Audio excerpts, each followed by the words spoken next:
I am talking about the subject. In order to capture the vote, you have to capture institutions. I am saying that institutions of India are captured, and I will come to the point, which is Election Commission is captured.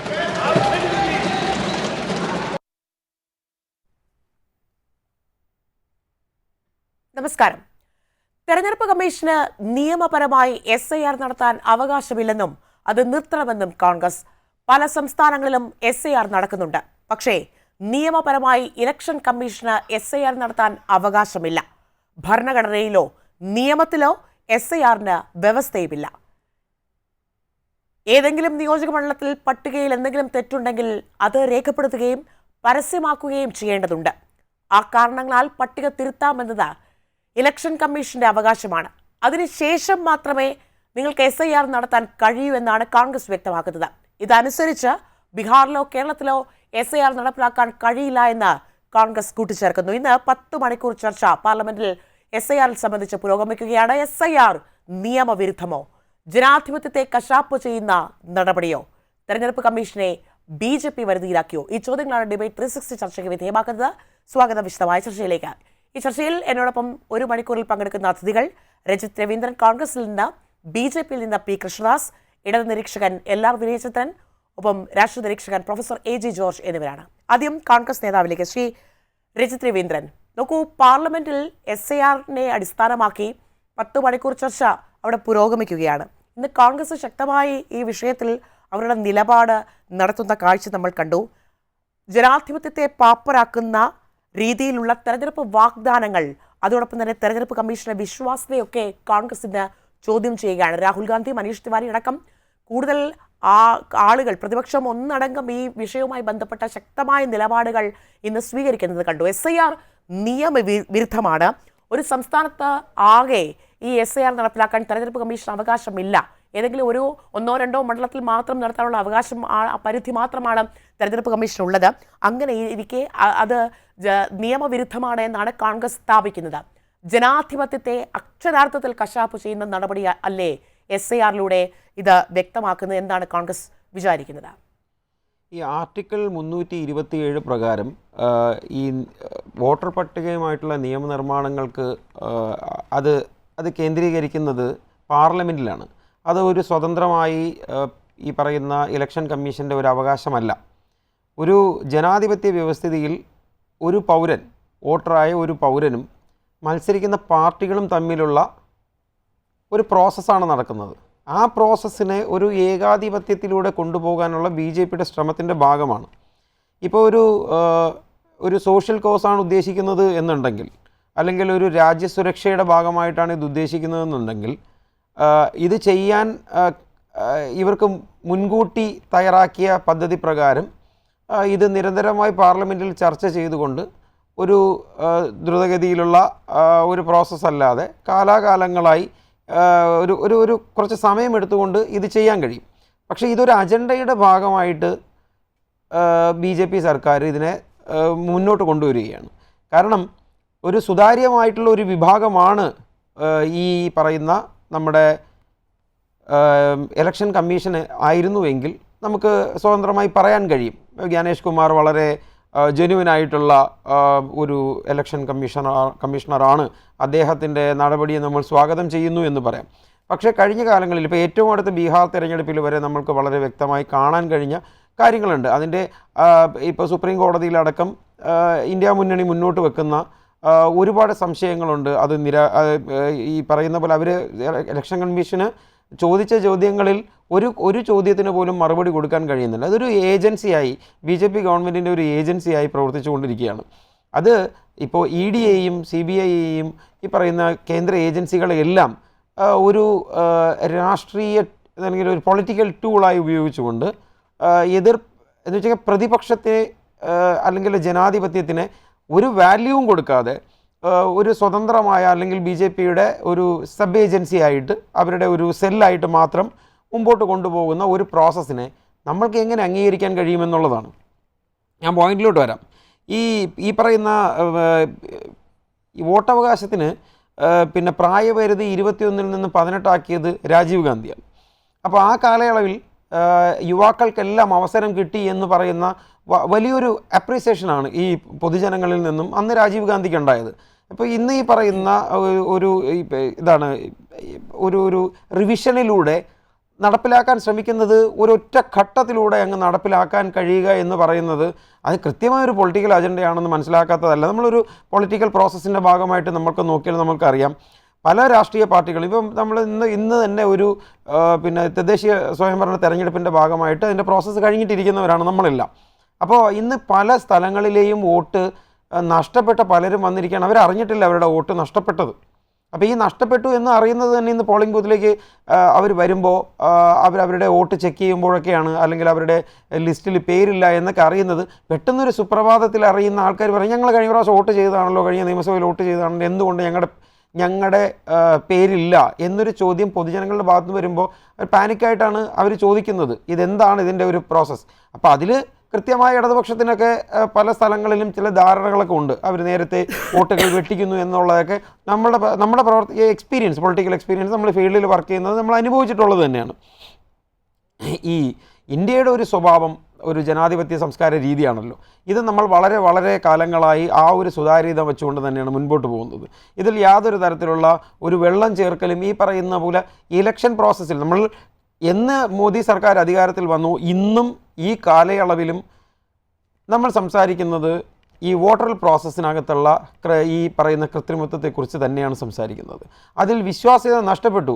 ഒരു അധികാരം പിടിച്ചടക്കി എന്നതുകൊണ്ട് അല്ലെങ്കിൽ ഒരു അധികാരത്തിലേക്ക് ഇരുന്നത് കൊണ്ട് മാത്രമായി ഒരു ഭരണ സംവിധാനത്തിന് ജനങ്ങൾ സുതാര്യമാണ് എന്ന് വിശ്വസിക്കുന്ന അതിപ്പോൾ ഞാൻ വിശ്വസിക്കുന്ന പ്രസ്ഥാനമാണ് അത്തരത്തിലുള്ള ഒരു പ്രോസസ്സിലേക്ക് പോയാൽ കൂടി ഞാൻ പറയുന്നത് ഇപ്പോൾ ഭരിച്ചുകൊണ്ടിരിക്കുന്നത് ഇന്ത്യ മുന്നണി ആയിരുന്നെങ്കിൽ പോലും ഇതാണ് പ്രോസസ്സെങ്കിൽ അവിടെയും വിശ്വസിക്കില്ല. പൊതുജനത്തിന് കൃത്യമായ ധാരണയുണ്ട്. അപ്പോൾ പൊതുജനത്തിൻ്റെ ഒരു പൊളിറ്റിക്കൽ അസസ്മെൻറ്റ് മുൻകൂട്ടി കണ്ടുകൊണ്ട് ഈ സിസ്റ്റത്തിനകത്ത് നിന്നൊരു എതിർചേരി ഉണ്ടാകുമോ, അല്ലെങ്കിൽ വ്യത്യസ്തമായി ചിലപ്പോൾ BJPക്ക് വരും കാലങ്ങളിൽ പൊതുജനങ്ങളുടെ ഭാഗത്തു നിന്ന് ഒരു പ്രതികരണം ഉണ്ടാകുമോ എന്നുള്ളൊരു ഭയത്തിൻ്റെ ദൂരീകരണം കൂടെയാണ് മുന്നേ കൂട്ടി ആവശ്യകതയിൽ ഉറച്ചുകൊണ്ട് നിന്നുകൊണ്ട് RSSനെ അല്ലെങ്കിൽ സംഘപരിവാറിൻ്റെ അജണ്ട നടപ്പിലാക്കാൻ ശ്രമിക്കുക എന്നുള്ളൊരു പ്രോസസ്സ് മാത്രമാണ് വരുന്നത്.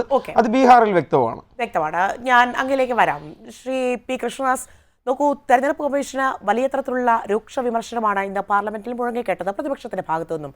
സ്വാഭാവികമായും BJPയുടെ ടൂളായി തെരഞ്ഞെടുപ്പ് കമ്മീഷൻ പ്രവർത്തിക്കുകയാണ്. അത് തുടക്കം മുതൽ കോൺഗ്രസ് വ്യക്തമാക്കുന്നതാണ്. അത് പാർലമെന്റിൽ ഇന്നും അതിശക്തമായി പ്രതിപക്ഷത്തിന്റെ ഭാഗത്തു നിന്ന് ഉന്നയിക്കുന്ന കാര്യമാണ് നമ്മൾ ഇന്ന് കണ്ടത്.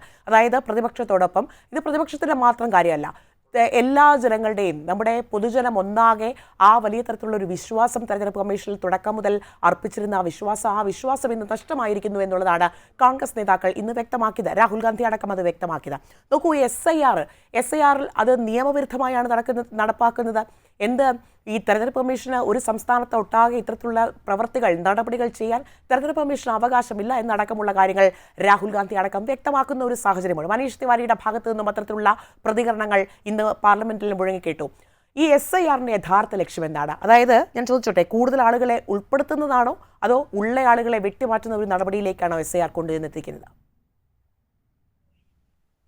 നമ്മൾ ഈ SIR എന്ന് പറയുമ്പോൾ എനിക്ക് ബഹുമാനപ്പെട്ട പ്രതിപക്ഷ നേതാവിനെ അഡ്വൈസ് ചെയ്യുന്ന ആളുകൾ SIR എന്നുള്ളത് ഭരണഘടനാപരമായിട്ടുള്ള നടപടിയാണ് എന്നുള്ള തരത്തിൽ SIR കോൺസ്റ്റിറ്റ്യൂഷനിൽ ഉണ്ടോ എന്ന് ചെക്ക് ചെയ്തിട്ടുണ്ടാവാം. അത് കാണാത്തത് കൊണ്ടായിരിക്കാം അവർ പറയുന്നത് ഇത് ഭരണഘടനാപരമല്ല എന്നൊക്കെ പറയുന്നത്. SIR എന്ന് പറയുന്നത് ഒരു പ്രോസസ്സിന്റെ പേരാണ്. സ്പെഷ്യൽ ഇന്റൻസീവ് റിവിഷൻ എന്ന് പറയുന്ന ഒരു പ്രോസസ്സാണ് SIR എന്നുള്ള ചുരുക്കപ്പേരിൽ നമ്മൾ പറയുന്നത്. അത് ഭരണഘടനാപരമായ ഒരു നടപടിയുടെ അടിസ്ഥാനത്തിലോ ആ പേര് ഭരണഘടനയിൽ ഉണ്ട് എന്നുള്ളതിന്റെ അടിസ്ഥാനത്തിലോ അല്ല. ആർട്ടിക്കിൾ 324 പ്രകാരം തെരഞ്ഞെടുപ്പ് കമ്മീഷൻ നിക്ഷിപ്തമായിട്ടുള്ള അവകാശങ്ങളും അധികാരങ്ങളും ഉപയോഗിച്ചുകൊണ്ട് തെരഞ്ഞെടുപ്പ് പ്രക്രിയ സുഗമമാക്കുന്നതിന്റെയും സുതാര്യമാക്കുന്നതിന്റെയും ഭാഗമായി തെരഞ്ഞെടുപ്പ് കമ്മീഷൻ എല്ലാ തെരഞ്ഞെടുപ്പിന്റെ കാലഘട്ടങ്ങളിലും, ഏത് കാലഘട്ടത്തിലാണെങ്കിലും തെരഞ്ഞെടുപ്പുമായി ബന്ധപ്പെട്ടുകൊണ്ട് വരുന്ന വോട്ടർ പട്ടിക പരിശോധിക്കുക, അതിൽ അനധികൃതമായി കയറിയിട്ടുള്ള ആളുകളെ മാറ്റുക, പുതുതായി ചേർക്കേണ്ടവരെ ചേർക്കുക, വോട്ടർ പട്ടിക ശുദ്ധീകരിക്കുക എന്നുള്ള പ്രോസസ് എല്ലാ തെരഞ്ഞെടുപ്പിലും, നമ്മുടെ ഈ ത്രിതല പഞ്ചായത്ത് തെരഞ്ഞെടുപ്പിൽ കേരളത്തിൽ ഇപ്പോൾ നടന്നുകൊണ്ടിരിക്കുന്ന ഇന്നും മറ്റന്നാളുമായി നടക്കുന്ന തെരഞ്ഞെടുപ്പിലും ഇതേ പ്രോസസ് നടന്നിട്ടുണ്ട്. ആ പ്രോസസ് എല്ലാ തെരഞ്ഞെടുപ്പ് കമ്മീഷനുകളും സംസ്ഥാന തലത്തിൽ നടത്തുന്നതിന്റെ ഭാഗമായി നടക്കുന്നതാണ്. അത് ഏതെങ്കിലും തരത്തിൽ തെരഞ്ഞെടുപ്പ് കമ്മീഷൻ ഏതെങ്കിലും ഒരു പൊളിറ്റിക്കൽ പാർട്ടിയുടെ അല്ലെങ്കിൽ ഭരിക്കുന്ന പാർട്ടിയുടെ ഒരു ചട്ടുകമായി പ്രവർത്തിക്കുന്നു എന്നുള്ളതിന്റെ അടിസ്ഥാനത്തിലല്ല. ഇപ്പൊ കോൺഗ്രസ് ഭരിക്കുന്ന സംസ്ഥാനങ്ങളുണ്ട്, അവിടെ ആരാണ് ഈ പ്രോസസ് ചെയ്യുന്നത്? ഇടതുപക്ഷം ഭരിക്കുന്ന സംസ്ഥാനങ്ങളുണ്ട്, അവിടെ ആരാണ് ഈ പ്രോസസ് ചെയ്യുന്നത്? തെരഞ്ഞെടുപ്പ് കമ്മീഷന് ഉദ്യോഗസ്ഥന്മാരില്ല. തെരഞ്ഞെടുപ്പ് കമ്മീഷന്റെ ഉദ്യോഗസ്ഥന്മാർ എന്ന് പറയുന്നത് അതാത് സംസ്ഥാനങ്ങളിലെ ഉദ്യോഗസ്ഥന്മാർ, അതായത് കളക്ടർമാർ, അതല്ലെങ്കിൽ തെരഞ്ഞെടുപ്പ് കമ്മീഷൻ നിശ്ചയിക്കുന്ന ഉദ്യോഗസ്ഥന്മാർ, അവരുടെ നേതൃത്വത്തിലാണ് അതാത് സംസ്ഥാനത്തെ ഉദ്യോഗസ്ഥന്മാരെ ഉപയോഗിച്ചുകൊണ്ട് ഈ പ്രോസസ് ചെയ്യുന്നത്. ഇപ്പൊ കേരളത്തിൽ ഈ പ്രോസസ് ചെയ്യുന്നത് ആരാണ്? കേരളത്തിലെ ഇടതുപക്ഷ ഗവൺമെന്റിന്റെ കീഴിലുള്ള സർക്കാരുമായി ബന്ധപ്പെട്ടുകൊണ്ട് നിൽക്കുന്ന ഉദ്യോഗസ്ഥന്മാരാണ്. അതിനർത്ഥം ഇടതുപക്ഷ നേതൃത്വത്തിനോ ഇടതുപക്ഷത്തിന്റെ ഏതെങ്കിലും പാർട്ടിക്കോ ഏതെങ്കിലും തരത്തിലുള്ള ഒരു കള്ളത്തരം കാണിക്കാമെന്നോ ഒക്കെ ആരെങ്കിലും ആരോപണം ഉന്നയിക്കുന്നുണ്ടോ? വോട്ടർ പട്ടികയിൽ വോട്ടുണ്ടാവുക, വോട്ടർ പട്ടികയിൽ പേരുണ്ടാവുക എന്നുള്ളത് ഏതൊരു പൗരന്റെയും അതാണ് ഇവിടുത്തെ പ്രധാനപ്പെട്ട പ്രശ്നം. ഏതൊരു പൗരന്റെയും മൗലികമായിട്ടുള്ള അവകാശത്തിന്റെ ഭാഗമാണ്. അങ്ങനെ വോട്ട് ചെയ്യാനുള്ള അവകാശവും അവന്റെ അവകാശത്തിന്റെ ഭാഗമാണ്, ഭരണഘടനാപരമായ അവകാശത്തിന്റെ ഭാഗമാണ്. അങ്ങനോട് ചോദിച്ച ചോദ്യത്തിലേക്ക് വന്നാൽ, ഇവിടെ ആരുടെയെങ്കിലും വോട്ടുകൾ വെട്ടിമാറ്റാനോ ആരുടെയെങ്കിലും വോട്ടുകൾ മനഃപൂർവ്വമായി കൂട്ടിച്ചേർക്കാനോ കൂടുതൽ വോട്ടുകൾ വെട്ടിമാറ്റാനോ ഉള്ളൊരു പ്രോസസ് അല്ല. നമ്മുടെ രാജ്യത്തെ പൗരന്മാർക്ക് വോട്ടവകാശം കൃത്യമായി ഉറപ്പാക്കുന്ന തരത്തിൽ അത് വോട്ടർ പട്ടികയുടെ ശുദ്ധീകരണ പ്രക്രിയയുടെ ഭാഗമായി കൊണ്ടുവരികയാണ്. ഇപ്പൊ ഏറ്റവും വലിയ ആരോപണം എവിടെയാണ് ഉന്നയിക്കപ്പെട്ടിട്ടുള്ളത്? നമ്മുടെ വോട്ടർ പട്ടികയിൽ പല ഘട്ടങ്ങളിലായി പലപ്പോഴായി പല കാർഡുകൾ, ഉദാഹരണത്തിന് തെരഞ്ഞെടുപ്പ് കമ്മീഷൻ നിഷ്കർഷിക്കുന്ന പല തെരഞ്ഞെടുപ്പിന് ഉപയോഗിക്കാൻ കഴിയുന്ന രേഖകളുണ്ട്. ആ രേഖകൾ ഉപയോഗിച്ചുകൊണ്ടാണ് വോട്ടർ പട്ടികയിൽ പേര് ചേർക്കുന്നത്. നിർഭാഗ്യവശാൽ അതിന് എന്യൂമറേഷന് പോകേണ്ട BLOമാർ അല്ലെങ്കിൽ അതുമായി ബന്ധപ്പെട്ടുകൊണ്ട് നടപടികൾ സ്വീകരിക്കേണ്ട ഉദ്യോഗസ്ഥന്മാർ അത് കൃത്യമായി പരിശോധിക്കാത്തത് കൊണ്ടോ, അതല്ലെങ്കിൽ രാഷ്ട്രീയ പാർട്ടികളാണെങ്കിലും വ്യക്തികളാണെങ്കിലും മറ്റ് സമൂഹത്തിലെ മറ്റ് വ്യക്തികളാണെങ്കിലും ആരാണെങ്കിലും അവർ വോട്ടർ പട്ടികയിലേക്ക് തെറ്റായവരുടെ പേരുകൾ ചേർക്കുന്നത് പരിശോധിക്കപ്പെടുന്നില്ല എന്നൊരു പ്രധാനപ്പെട്ട പ്രശ്നമുണ്ട്. ഇപ്പൊ ഉദാഹരണത്തിന് കോൺഗ്രസിന്റെ സുഹൃത്ത് ചൂണ്ടിക്കാണിച്ചൊരു പ്രശ്നമുണ്ടല്ലോ. ഞാൻ വോട്ട് ചെയ്യാൻ ചെന്നപ്പോൾ, അല്ലെങ്കിൽ XOR Y ഒരാൾ വോട്ട് ചെയ്യാൻ ചെന്നപ്പോൾ അയാളുടെ വോട്ട് കാണാതെയാകുന്നു. അതങ്ങനെ മനഃപൂർവ്വം കാണാതെയാകുന്നതല്ല, വോട്ട് ചേർക്കുന്ന സമയത്ത് ചേർക്കപ്പെടാതെ പോവുകയോ അതല്ലെങ്കിൽ അതിന്റെ പട്ടിക പുനഃക്രമീകരിക്കുന്ന സമയത്ത് അതിൽ നിന്ന് എതിർ വാദം കൊടുത്തതിന്റെ അടിസ്ഥാനത്തിൽ അല്ലെങ്കിൽ അപേക്ഷ കൊടുത്തതിന്റെ അടിസ്ഥാനത്തിൽ മാറ്റപ്പെടുകയോ തിരുത്തപ്പെടുകയോ ചെയ്യുന്നതാണ്. ആ പ്രോസസ്സ് എല്ലാ കാലഘട്ടത്തിലും നടക്കുന്നുണ്ട്. ഇവിടെ SIR എന്നുള്ളതിന് ഇത് ഭരണഘടനാപരമല്ല എന്ന് ബഹുമാനപ്പെട്ട പ്രതിപക്ഷ നേതാവ് ഒരു പ്രസ്താവന നടത്തി എന്നുള്ളത് കൊണ്ട് അതിന്റെ കോൺസ്റ്റിറ്റ്യൂഷണാലിറ്റി, അതുമായി ബന്ധപ്പെട്ടുകൊണ്ടുള്ള നടപടികൾ അത് ബഹുമാനപ്പെട്ട സുപ്രീം കോടതി പരിശോധിച്ച് അതിൽ എന്തെങ്കിലും ഒരു തെറ്റുണ്ട് എന്ന് നാളിതുവരെ സുപ്രീം കോടതി പറഞ്ഞിട്ടില്ല. ഇപ്പൊ കേരളം അടക്കമുള്ള സംസ്ഥാനങ്ങൾ ബഹുമാനപ്പെട്ട സുപ്രീം കോടതിയിൽ പോയി അതിന് സ്റ്റേ വാങ്ങാൻ വേണ്ടിയുള്ള ശ്രമം നടത്തിയല്ലോ. തീയതിയിൽ ഇവിടുത്തെ തെരഞ്ഞെടുപ്പ് നടക്കുന്നത് കൊണ്ട് നീട്ടിവെക്കാനുള്ള 2 ഘട്ടങ്ങളിലായി നീട്ടിവെക്കാനുള്ള സമയം കൊടുത്തു എന്നുള്ളതിനേക്കാൾ അപ്പുറത്ത് എന്തെങ്കിലും ഒരു മാറ്റം അതിലുണ്ടായോ? അപ്പൊ നിയമപരമായി ഭരണഘടനാപരമായി തെരഞ്ഞെടുപ്പ് കമ്മീഷനിൽ നിക്ഷിപ്തമായിട്ടുള്ള അവകാശത്തിന്റെയും അധികാരത്തിന്റെയും അടിസ്ഥാനത്തിൽ തെരഞ്ഞെടുപ്പ് കമ്മീഷൻ നമ്മുടെ രാജ്യത്തെ പൗരന്മാർക്ക്, അത് ഞാൻ വീണ്ടും അടിവരയിട്ട് പറയുന്നത്, നമ്മുടെ രാജ്യത്തെ പൗരന്മാർക്ക് അവരുടെ വോട്ടവകാശം ഉറപ്പിക്കുന്നതിനുള്ള പ്രോസസ്സാണ് ചെയ്യുന്നത്. അതിൽ അങ്ങ് ചോദിച്ച ചോദ്യത്തിന് ഒരു ദുഷ്ടലാക്കുണ്ട്. ഞാൻ അതിലേക്ക് കടക്കാത്തതിന്റെ പ്രധാനപ്പെട്ട കാരണം, ഇതാരെയെങ്കിലും വെട്ടിമാറ്റാനാണോ ഇതാരെയെങ്കിലും കൂട്ടിച്ചേർക്കാനാണോ എന്ന് ചോദിച്ചാൽ ആരെയും വെട്ടിമാറ്റാനുമല്ല ആരെയും കൂട്ടിച്ചേർക്കാനുമല്ല. വോട്ടർ പട്ടിക ശുദ്ധീകരിക്കപ്പെടണം എന്ന് പറഞ്ഞാൽ കള്ള വോട്ടുകൾ ഉണ്ടെങ്കിൽ, തെറ്റായി പേരുകൾ ചേർക്കപ്പെട്ടിട്ടുണ്ടെങ്കിൽ അത് മാറ്റപ്പെടണം. അത് എന്റേതാണെങ്കിലും താങ്കളുടേതാണെങ്കിലും ഈ പാനലിൽ പങ്കെടുക്കുന്നവരുടേതാണെങ്കിലും മറ്റൊരാളുടേതാണെങ്കിലും അത് മാറ്റപ്പെടണം. കൂട്ടിച്ചേർക്കേണ്ടവർ പൗരന്റെ അവകാശമല്ലേ വോട്ട് ചെയ്യുക എന്നുള്ളത്. അതിൽ കൂട്ടിച്ചേർക്കപ്പെടേണ്ടവർ അത് കൂട്ടിച്ചേർക്കപ്പെടണം. ഇപ്പൊ ബീഹാറിൽ SIR നടപ്പാക്കിയല്ലോ. എത്ര ആളുകളാണ് ആ SIR നടപ്പാക്കിയപ്പോൾ വോട്ടവകാശം ലഭിക്കാൻ അർഹതയില്ലാത്തവരാണ് എന്ന് കണ്ട് പുറത്തു പോയത്? അവർ പിന്നീട് കോടതിയിൽ പോയോ? വോട്ടവകാശം എങ്ങനെ ഉണ്ടാവുക? ഞാൻ എന്റെ ഏറ്റവും ചുരുങ്ങിയ ഒരു അറിവിലുള്ള ഒരു കാര്യം ഞാൻ അങ്ങയുടെ ശ്രദ്ധയിലേക്ക് കൊണ്ടുവരാൻ ആഗ്രഹിക്കുകയാണ്. വോട്ടവകാശം എന്നുള്ളത് ഒരാൾക്ക് നിഷേധിക്കപ്പെട്ടാൽ ആ ആൾക്ക് ഭരണഘടനാപരമായി കോടതിയെ സമീപിച്ച് ചോദ്യം ചെയ്യാനുള്ള അവകാശമുണ്ട്. അങ്ങനെ ബീഹാറിൽ ഏതെങ്കിലും കേസുകൾ വന്നതായി നമ്മുടെ ശ്രദ്ധയിൽപ്പെട്ടിട്ടുണ്ടോ? എന്റെ വോട്ടവകാശം എനിക്ക് നിഷേധിക്കപ്പെട്ടു, എനിക്ക് അത് റദ്ദാക്കപ്പെട്ടു. നമ്മളുടെ ഇവിടെ ഈ ത്രിതല പഞ്ചായത്ത് തെരഞ്ഞെടുപ്പ് നടക്കുമ്പോൾ അതിന്റെ സ്ഥാനാർത്ഥികൾ ചില ആളുകൾ കോടതിയിൽ പോയല്ലോ. ഞാനും ഈ ബഹുമാനപ്പെട്ട കേരള ഹൈക്കോടതിയെ സമീപിച്ച് 1-2 ആളുകളുടെ വോട്ടുകൾ നഷ്ടപ്പെടുകയോ അവരുടെ വോട്ടുകൾ വിട്ടുമാറ്റുകയോ ചെയ്തപ്പോൾ കോടതിയെ സമീപിച്ച ആളാണ്. അങ്ങനെയുള്ള ആളുകൾക്ക് അവർക്കത് പുനഃസ്ഥാപിച്ചു കൊടുക്കാനുള്ള സാഹചര്യം ഉണ്ടായി. അപ്പൊ ഏതൊരാളെ സംബന്ധിച്ചും വോട്ട് നഷ്ടപ്പെടുന്ന ഒരു വ്യാപകമായ നടപടിയല്ല ഉണ്ടാകുന്നത്. മറിച്ച് ആ വോട്ടർ പട്ടികയിലെ കള്ള വോട്ടുകൾ നീക്കം ചെയ്യപ്പെടുകയാണ്. ബീഹാറിൽ SIR നടപ്പാക്കിയതിനു ശേഷം വോട്ടിംഗ് പെർസെന്റേജ് കൂടുകയാണ് ചെയ്തത്. നമ്മൾ ശ്രദ്ധിക്കേണ്ടത് ഈ ത്രിതല പഞ്ചായത്ത് തെരഞ്ഞെടുപ്പിലടക്കം വോട്ടർ പട്ടിക ശുദ്ധീകരിക്കുന്നതോടുകൂടി കള്ള വോട്ടുകൾ ചേർക്കപ്പെട്ടുള്ളത് മാറ്റപ്പെടുക, ഇരട്ട വോട്ടുകൾ ചേർക്കപ്പെട്ടുള്ളത് മാറ്റപ്പെടുക, തെരഞ്ഞെടുപ്പ് കമ്മീഷൻ നടപ്പാക്കുന്ന ഈ സ്പെഷ്യൽ ഇന്റൻസീവ് പ്രോസസ് എന്ന് പറയുന്നത് അത് ഭരണഘടനാപരമായ ഒരു ഒരു ഒരു ആർട്ടിക്കിളിന്റെ അടിസ്ഥാനത്തിലാണ് എന്ന് വിചാരിച്ചുകൊണ്ട് ബഹുമാനപ്പെട്ട പാർലമെന്റിൽ പ്രസ്താവന നടത്തി കഴിഞ്ഞാൽ നമുക്ക് പരിതപിക്കാൻ മാത്രമേ കഴിയൂ. തെരഞ്ഞെടുപ്പ് കമ്മീഷനിൽ നിക്ഷിപ്തമായിട്ടുള്ള ഭരണഘടനാപരമായ അവകാശമാണ് തെരഞ്ഞെടുപ്പ് കമ്മീഷൻ പ്രയോഗിക്കുന്നത്.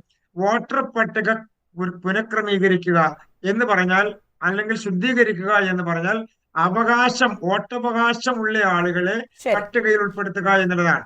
അതിലൊരു മാറ്റവും ഉണ്ടാകാൻ വേണ്ടി പോകുന്നില്ല. അത് ആരും വേവലാതിപ്പെടേണ്ട കാര്യവുമില്ല.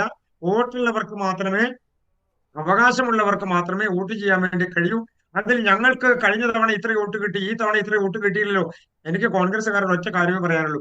നിങ്ങൾ 1,00,000 വോട്ടുള്ള മണ്ഡലത്തിൽ മത്സരിക്കുമ്പോൾ ചില സമയങ്ങളിൽ നിങ്ങൾക്ക് 60,000 വോട്ട് കിട്ടും, ചില സമയത്ത് നിങ്ങൾക്ക് 10,000 വോട്ടേ കിട്ടുള്ളൂ. വോട്ട് കിട്ടുന്നയാളാണ് ജയിക്കുക. എക്കാലവും നിങ്ങൾ തന്നെ ജയിക്കണം, എക്കാലവും നിങ്ങൾ തന്നെ ജനങ്ങളുടെ പ്രതിനിധികളായിരിക്കണം എന്ന് വാശി പിടിക്കുമ്പോഴാണ് ജനങ്ങൾ നിങ്ങളെ മാറ്റുന്നത്, ജനങ്ങൾ നിങ്ങൾക്കെതിരായിട്ടുള്ള നടപടികൾ സ്വീകരിക്കുന്നത്.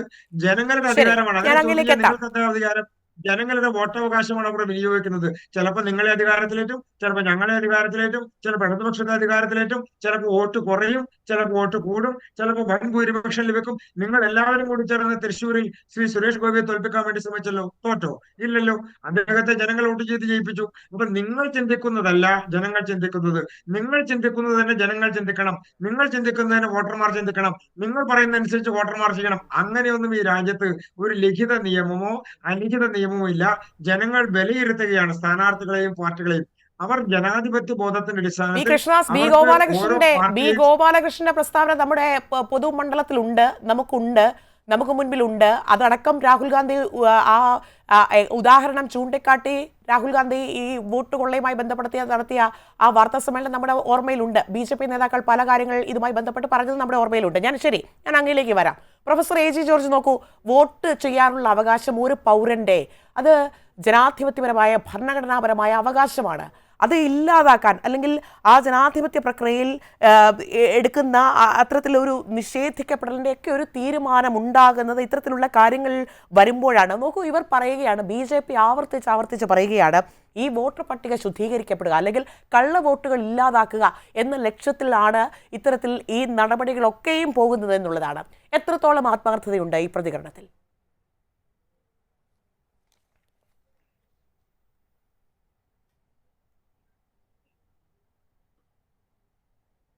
ചോദ്യം ആരോടാണ്? അങ്ങയോടാണ്. കേൾക്കുന്നുണ്ടോ എന്റെ ചോദ്യം? ഞാൻ ആവർത്തിക്കണമോ? ഒന്ന് പറയൂ, ചോദ്യം ചോദിക്കുക. അതായത് ഇവർ പറയുന്നുണ്ടല്ലോ, BJP ആവർത്തിച്ച് വ്യക്തമാക്കുന്നുണ്ട്, വോട്ടർ പട്ടിക ശുദ്ധീകരിക്കുന്നതിന്റെ ഭാഗമായി കള്ള വോട്ടുകൾ കണ്ടെത്തുന്നതിനൊക്കെയായി SIR നടപടികൾ അത് ആവിഷ്കരിച്ചു, അത് നടപ്പിലാക്കുന്നു എന്നുള്ളത്. ഈ പ്രതികരണത്തിൽ അല്ലെങ്കിൽ ഈ പറയുന്ന കാര്യത്തിൽ എത്രത്തോളം ആത്മാർത്ഥത നമുക്ക് കണ്ടെത്താൻ കഴിയുമെന്നുള്ളതാണ്. അഡ്വക്കേറ്റ് കൃഷ്ണദാസ് ഇവിടെ ഇതിന്റെ ഒരു സാങ്കേതികത്വത്തെക്കുറിച്ചും നിയമപരമായ പരിസരത്തെക്കുറിച്ചുമൊക്കെയാണ് പറയാൻ ശ്രമിച്ചത് എന്ന് ഞാൻ മനസ്സിലാക്കുന്നു. എന്നാൽ ഇവിടെ കാണേണ്ടതായ ഒരു പ്രധാനപ്പെട്ട കാര്യം, ഇന്ത്യയുടെ ഭരണഘടന അനുസരിച്ച് അദ്ദേഹം ഒരു അഭിഭാഷകൻ കൂടിയാണല്ലോ. ഇന്ത്യയുടെ ഭരണഘടന വ്യവസ്ഥ അനുസരിച്ചോ ഇലക്ഷൻ കമ്മീഷൻ ഓഫ് ഇന്ത്യ എന്ന് പറയുന്ന നിഷ്പക്ഷമെന്ന് നമ്മൾ ഇതുവരെ വിശ്വസിച്ചിരുന്നതായിട്ടുള്ള ഈ സമിതിയുടെ അധികാരത്തിലോ ഇങ്ങനെയുള്ള ഒരു സാർവദേശീയമായ രീതിയിൽ ഒരു പ്രത്യേകമായ ഈ പറയുന്ന ഇലക്ഷൻ രജിസ്റ്റർ പരിഷ്കരിക്കുന്നതിനായിട്ട് എവിടെയാണ് അനുവാദം ഉള്ളത് എന്ന് ദയവായി അങ്ങൊന്ന് വിസ്തരിക്കണം. നമ്മളെ കുറച്ച് ദിവസങ്ങളായി ഞാനൊരു അഭിഭാഷകൻ അല്ലെങ്കിലും സുപ്രീം കോടതിയിലെ ഇത് സംബന്ധിച്ചുള്ള വാദങ്ങൾ കഴിയുന്നിടത്തോളം സമയം ഞാനത് വളരെ ശ്രദ്ധയോടുകൂടി കേൾക്കാൻ താല്പര്യപ്പെടുന്ന ഒരാളാണ്. ബഹുമാനപ്പെട്ട കപിൽ സിബലൊക്കെ ഇത് സംബന്ധിച്ച് വളരെ കൃത്യമായിട്ടുള്ള വാദമുഖങ്ങളാണ് ബഹുമാനപ്പെട്ട സുപ്രീം കോടതിയുടെ മുന്നിൽ ഓരോ ദിവസവും അവതരിപ്പിച്ചുകൊണ്ടിരിക്കുന്നത്. അതിനകത്ത് 3 കാര്യങ്ങളാണ് കാണേണ്ടതായിട്ടുള്ളത്. ഒന്നാമത്തെ കാര്യം എന്ന് പറയുന്നത്, ഇങ്ങനെ ഒരു സ്പെഷ്യൽ ഇന്റൻസീവ് റിവിഷൻ SIR നടത്താൻ ഭരണഘടനാപരമായും നിയമപരമായിട്ടും ഈ പറയുന്ന ഇലക്ഷൻ കമ്മീഷൻ ഓഫ് ഇന്ത്യ അല്ലെങ്കിൽ കേന്ദ്ര തെരഞ്ഞെടുപ്പ് കമ്മീഷന് അധികാരമില്ല. രണ്ടാമത്തെ പ്രധാന ആക്ഷേപം എന്ന് പറയുന്നത് ഇങ്ങനെ ആസൂത്രിതമായി എല്ലാ സംസ്ഥാനങ്ങളെയും ഒരുമിച്ച് ഇൻ ടോട്ടാലിറ്റിയിൽ കോംപ്രിഹെൻസീവായി ഒരു SIR നടത്തുന്നത് ദുരുദ്ദേശത്തോടു കൂടി തന്നെയാണ്. മൂന്നാമതായി പറയുന്നത് ഇവിടെ ഇന്ത്യയിലെ പൗരന്മാർക്കാണല്ലോ വോട്ടവകാശമുള്ളത്. അങ്ങനെയാണല്ലോ നിയമം പറയുന്നത്. റെപ്രസെന്റേഷൻ ഓഫ് പീപ്പിൾ ആക്ട് അനുസരിച്ചാണെങ്കിൽ പോലും, ഭരണഘടന അനുസരിച്ചാണെങ്കിൽ പോലും, ഇലക്ഷൻ കമ്മീഷന്റെ ചട്ടങ്ങൾ അനുസരിച്ചാണെങ്കിലും അടിസ്ഥാനപരമായി ഇന്ത്യയിൽ ഒരു വോട്ടർ എന്ന് പറയുന്ന ഇന്ത്യൻ പൗരനായിരിക്കണം. അപ്പൊ ഇന്ത്യയിലെ പൗരത്വം നിർണ്ണയിക്കാനായിട്ട് ഇപ്പോൾ ആരാണ് ഇവിടെ? പ്രൈമറി സ്കൂൾ അധ്യാപകരാണ് പോയി വീടുകളിൽ പോയി കൊടുക്കുന്ന റിപ്പോർട്ട് അനുസരിച്ച് അവർ പറയുകയാണ് ഇത് വോട്ടറാണ് എന്ന് പറഞ്ഞു കഴിഞ്ഞാൽ അദ്ദേഹം ഇന്ത്യൻ പൗരനായി. അവിടെ താമസിക്കുന്ന ആള് ബംഗ്ലാദേശിൽ നിന്ന് കുടിയേറി പാർത്തവനാണോ, അമേരിക്കയിൽ നിന്നോ ആഫ്രിക്കയിൽ നിന്നോ വന്നവനാണോ എന്ന് ഈ പ്രൈമറി സ്കൂൾ ടീച്ചർക്കൊന്നും അറിയണ്ട. അപ്പോൾ യഥാർത്ഥത്തിൽ കാണേണ്ട അതിഗുരുതരമായിട്ടുള്ള ഒരു വിശേഷം എന്ന് പറയുന്നത്, ഒരു മനുഷ്യൻ, ഒരു വ്യക്തി ഇന്ത്യയിലെ പൗരനാണോ എന്ന് നിശ്ചയിക്കാൻ അവകാശപ്പെട്ടിരിക്കുന്നത് കേന്ദ്ര ആഭ്യന്തര വകുപ്പിന് മാത്രമാണ്. മിനിസ്ട്രി ഓഫ് ഹോം അഫയേഴ്സിന് മാത്രമേ ഒരു പൗരൻ ഇന്ത്യക്കാരനാണോ എന്ന് നിർണ്ണയിക്കാൻ അധികാരമുള്ളൂ. ആ അധികാരം ഇലക്ഷൻ കമ്മീഷൻ ഓഫ് ഇന്ത്യക്ക് ഇല്ല. അതുകൊണ്ട് ഇലക്ഷൻ കമ്മീഷൻ ഓഫ് ഇന്ത്യ ആളുകളെ വെട്ടു നടത്തി ഇതുപോലെയുള്ള ഈ പറയുന്ന ആളിന്റെ എണ്ണം എടുക്കുന്നതും അവകാശം സ്ഥാപിക്കുന്നതും 101% ചട്ടവിരുദ്ധമാണ്. ഈ 3 കാര്യങ്ങളെ സംബന്ധിച്ച് ഇതുവരെയും വ്യക്തമായ ഒരു മറുപടി ഈ പറയുന്ന ഇലക്ഷൻ കമ്മീഷൻ ഓഫ് ഇന്ത്യ അല്ലെങ്കിൽ കേന്ദ്ര ഇലക്ഷൻ കമ്മീഷൻ നാളിതുവരെ കൊടുക്കാനായി സാധിച്ചിട്ടില്ല. ഇവിടെ ഞാൻ ചോദിക്കട്ടെ, ഈ എങ്ങനെയാണ് 12 സംസ്ഥാനങ്ങളിലും കേന്ദ്ര ഭരണ പ്രദേശങ്ങളിലും ഇപ്പോൾ SIR നടക്കാൻ പോവുകയാണ്? എന്താണ് ഈ 12 സംസ്ഥാനങ്ങളുടെ പ്രത്യേകത? ഏറ്റവും അടുത്ത് തെരഞ്ഞെടുപ്പ് നടക്കാൻ പോകുന്നതായിട്ടുള്ള സംസ്ഥാനങ്ങളെ പുള്ളി തൊട്ടാണ് ഇപ്പോൾ SIR നടത്തുന്നത്. ഇന്ത്യയിൽ 28 സംസ്ഥാനങ്ങളുണ്ടല്ലോ. ബാക്കി 16 സംസ്ഥാനങ്ങളിൽ എന്തുകൊണ്ടാണ് SIR നടത്താത്തത്? കാരണം ഞാൻ നേരത്തെ പറഞ്ഞതുപോലെ കേന്ദ്ര ഇലക്ഷൻ കമ്മീഷന് സമഗ്രമായി, കോംപ്രിഹെൻസീവായി എന്ന് ഇംഗ്ലീഷിൽ പറയട്ടെ, ഇങ്ങനെ ഒരു SIR നടത്താൻ അധികാരമില്ല. ഭരണഘടന അനുവദിക്കുന്നില്ല. അതുപോലെ ഇന്ത്യയുടെ പൗരൻ ആരാണ് എന്ന് നിശ്ചയിക്കാനുള്ള അധികാരം ഭരണഘടന അനുസരിച്ച് കേന്ദ്ര തെരഞ്ഞെടുപ്പ് കമ്മീഷൻ അല്ല, മറിച്ച് കേന്ദ്ര ആഭ്യന്തര വകുപ്പിന് മാത്രമാണ്. അത് മൂന്നാമതായിട്ട് ഇവിടെ നടത്തുന്നതായിട്ടുള്ള സാഹചര്യം നമ്മൾ കാണണം. ബീഹാറിന്റെ തെരഞ്ഞെടുപ്പിന് തൊട്ടു മുൻപാണല്ലോ അവിടെ SIR നടത്തിയത്. അവിടെ SIR നടത്തിയതിന്റെ അനന്തര ഫലം എന്താണെന്ന് നമ്മളൊക്കെ കണ്ടല്ലോ. ലക്ഷക്കണക്കിന് വോട്ടർമാരുടെ അവകാശമാണ് നിഷേധിക്കപ്പെട്ടത്. അവിടെ പറഞ്ഞു കേട്ടത് പോലും നമ്മളെ ഞെട്ടിപ്പിക്കുന്നതാണ്.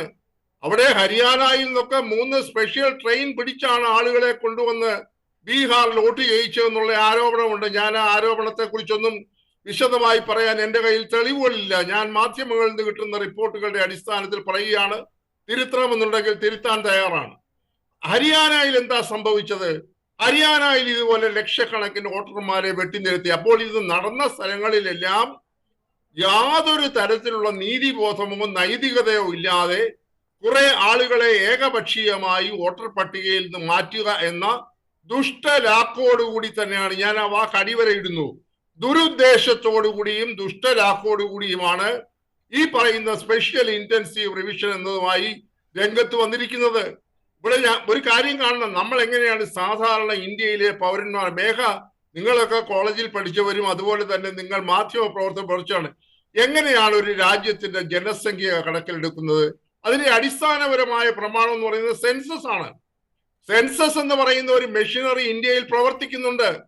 ആ സെൻസസിന്റെ അടിസ്ഥാനത്തിൽ കൃത്യമായി വീട് തോറും കയറി ഇറങ്ങി അവിടുത്തെ സാഹചര്യങ്ങൾ, കാരണം സെൻസസ് എന്ന് പറയുന്നത് ഒരു രാജ്യത്തിന്റെ പദ്ധതിയുടെ ആസൂത്രണത്തിന്റെ അടിസ്ഥാന രേഖയാണ്.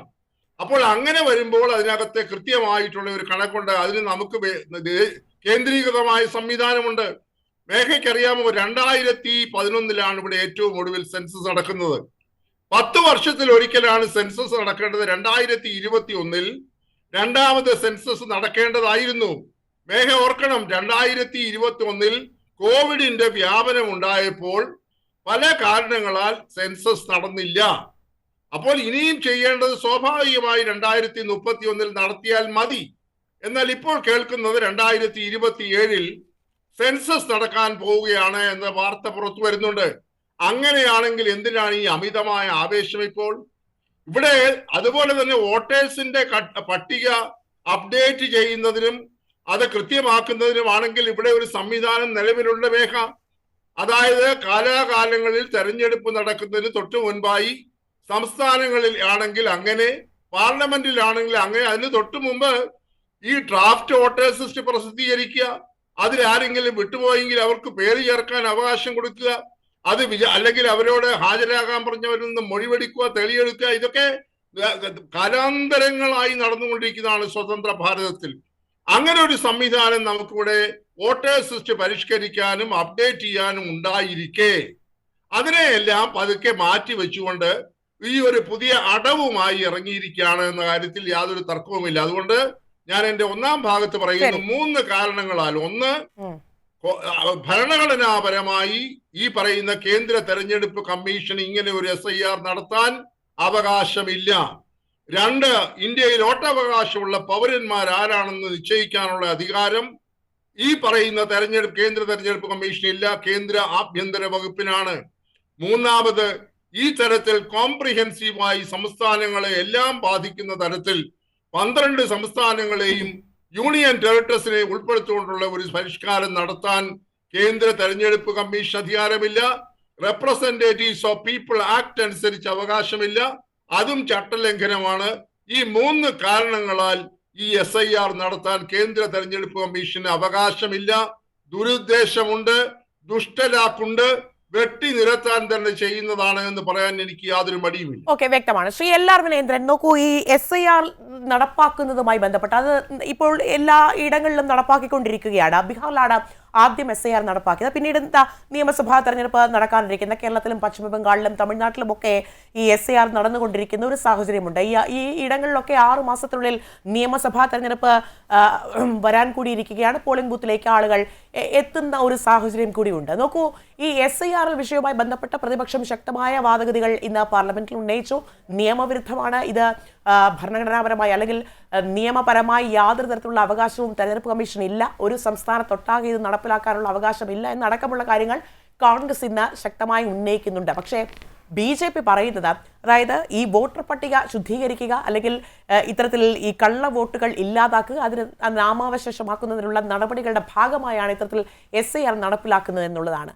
അതായത് എൻ്റെ ചോദ്യം ഇത്രയേ ഉള്ളൂ, ഈ ഒരു ഘട്ടത്തിൽ SIR എന്ന BJPയുടെ ഈ വാദഗതികളെ നമ്മൾ എങ്ങനെയാണ് അംഗീകരിക്കുക? പ്രധാനമായും ഈ പ്രൊഫസർ AG ജോർജ് ചോദിച്ച അല്ലെങ്കിൽ കോൺഗ്രസ് ഉന്നയിക്കുന്ന 3 കാര്യങ്ങൾക്ക് ഇതുവരെയും മറുപടി വന്നിട്ടില്ല. തെരഞ്ഞെടുപ്പ് കമ്മീഷൻ എന്താണ് അധികാരം? ഒരു സംസ്ഥാനം ഒട്ടാകെ ഇത്തരത്തിൽ SIR നടപ്പിലാക്കുന്നതുമായി ബന്ധപ്പെട്ട് എന്താണ് അധികാരം എന്നുള്ളതാണ്. നോക്കൂ, ഒരു പൗരനെ നിർണ്ണയിക്കുന്നത് കേന്ദ്ര ആഭ്യന്തര മന്ത്രാലയത്തിനാണെന്നുള്ളത്. തെരഞ്ഞെടുപ്പ് കമ്മീഷൻ എന്താണ് അവകാശം?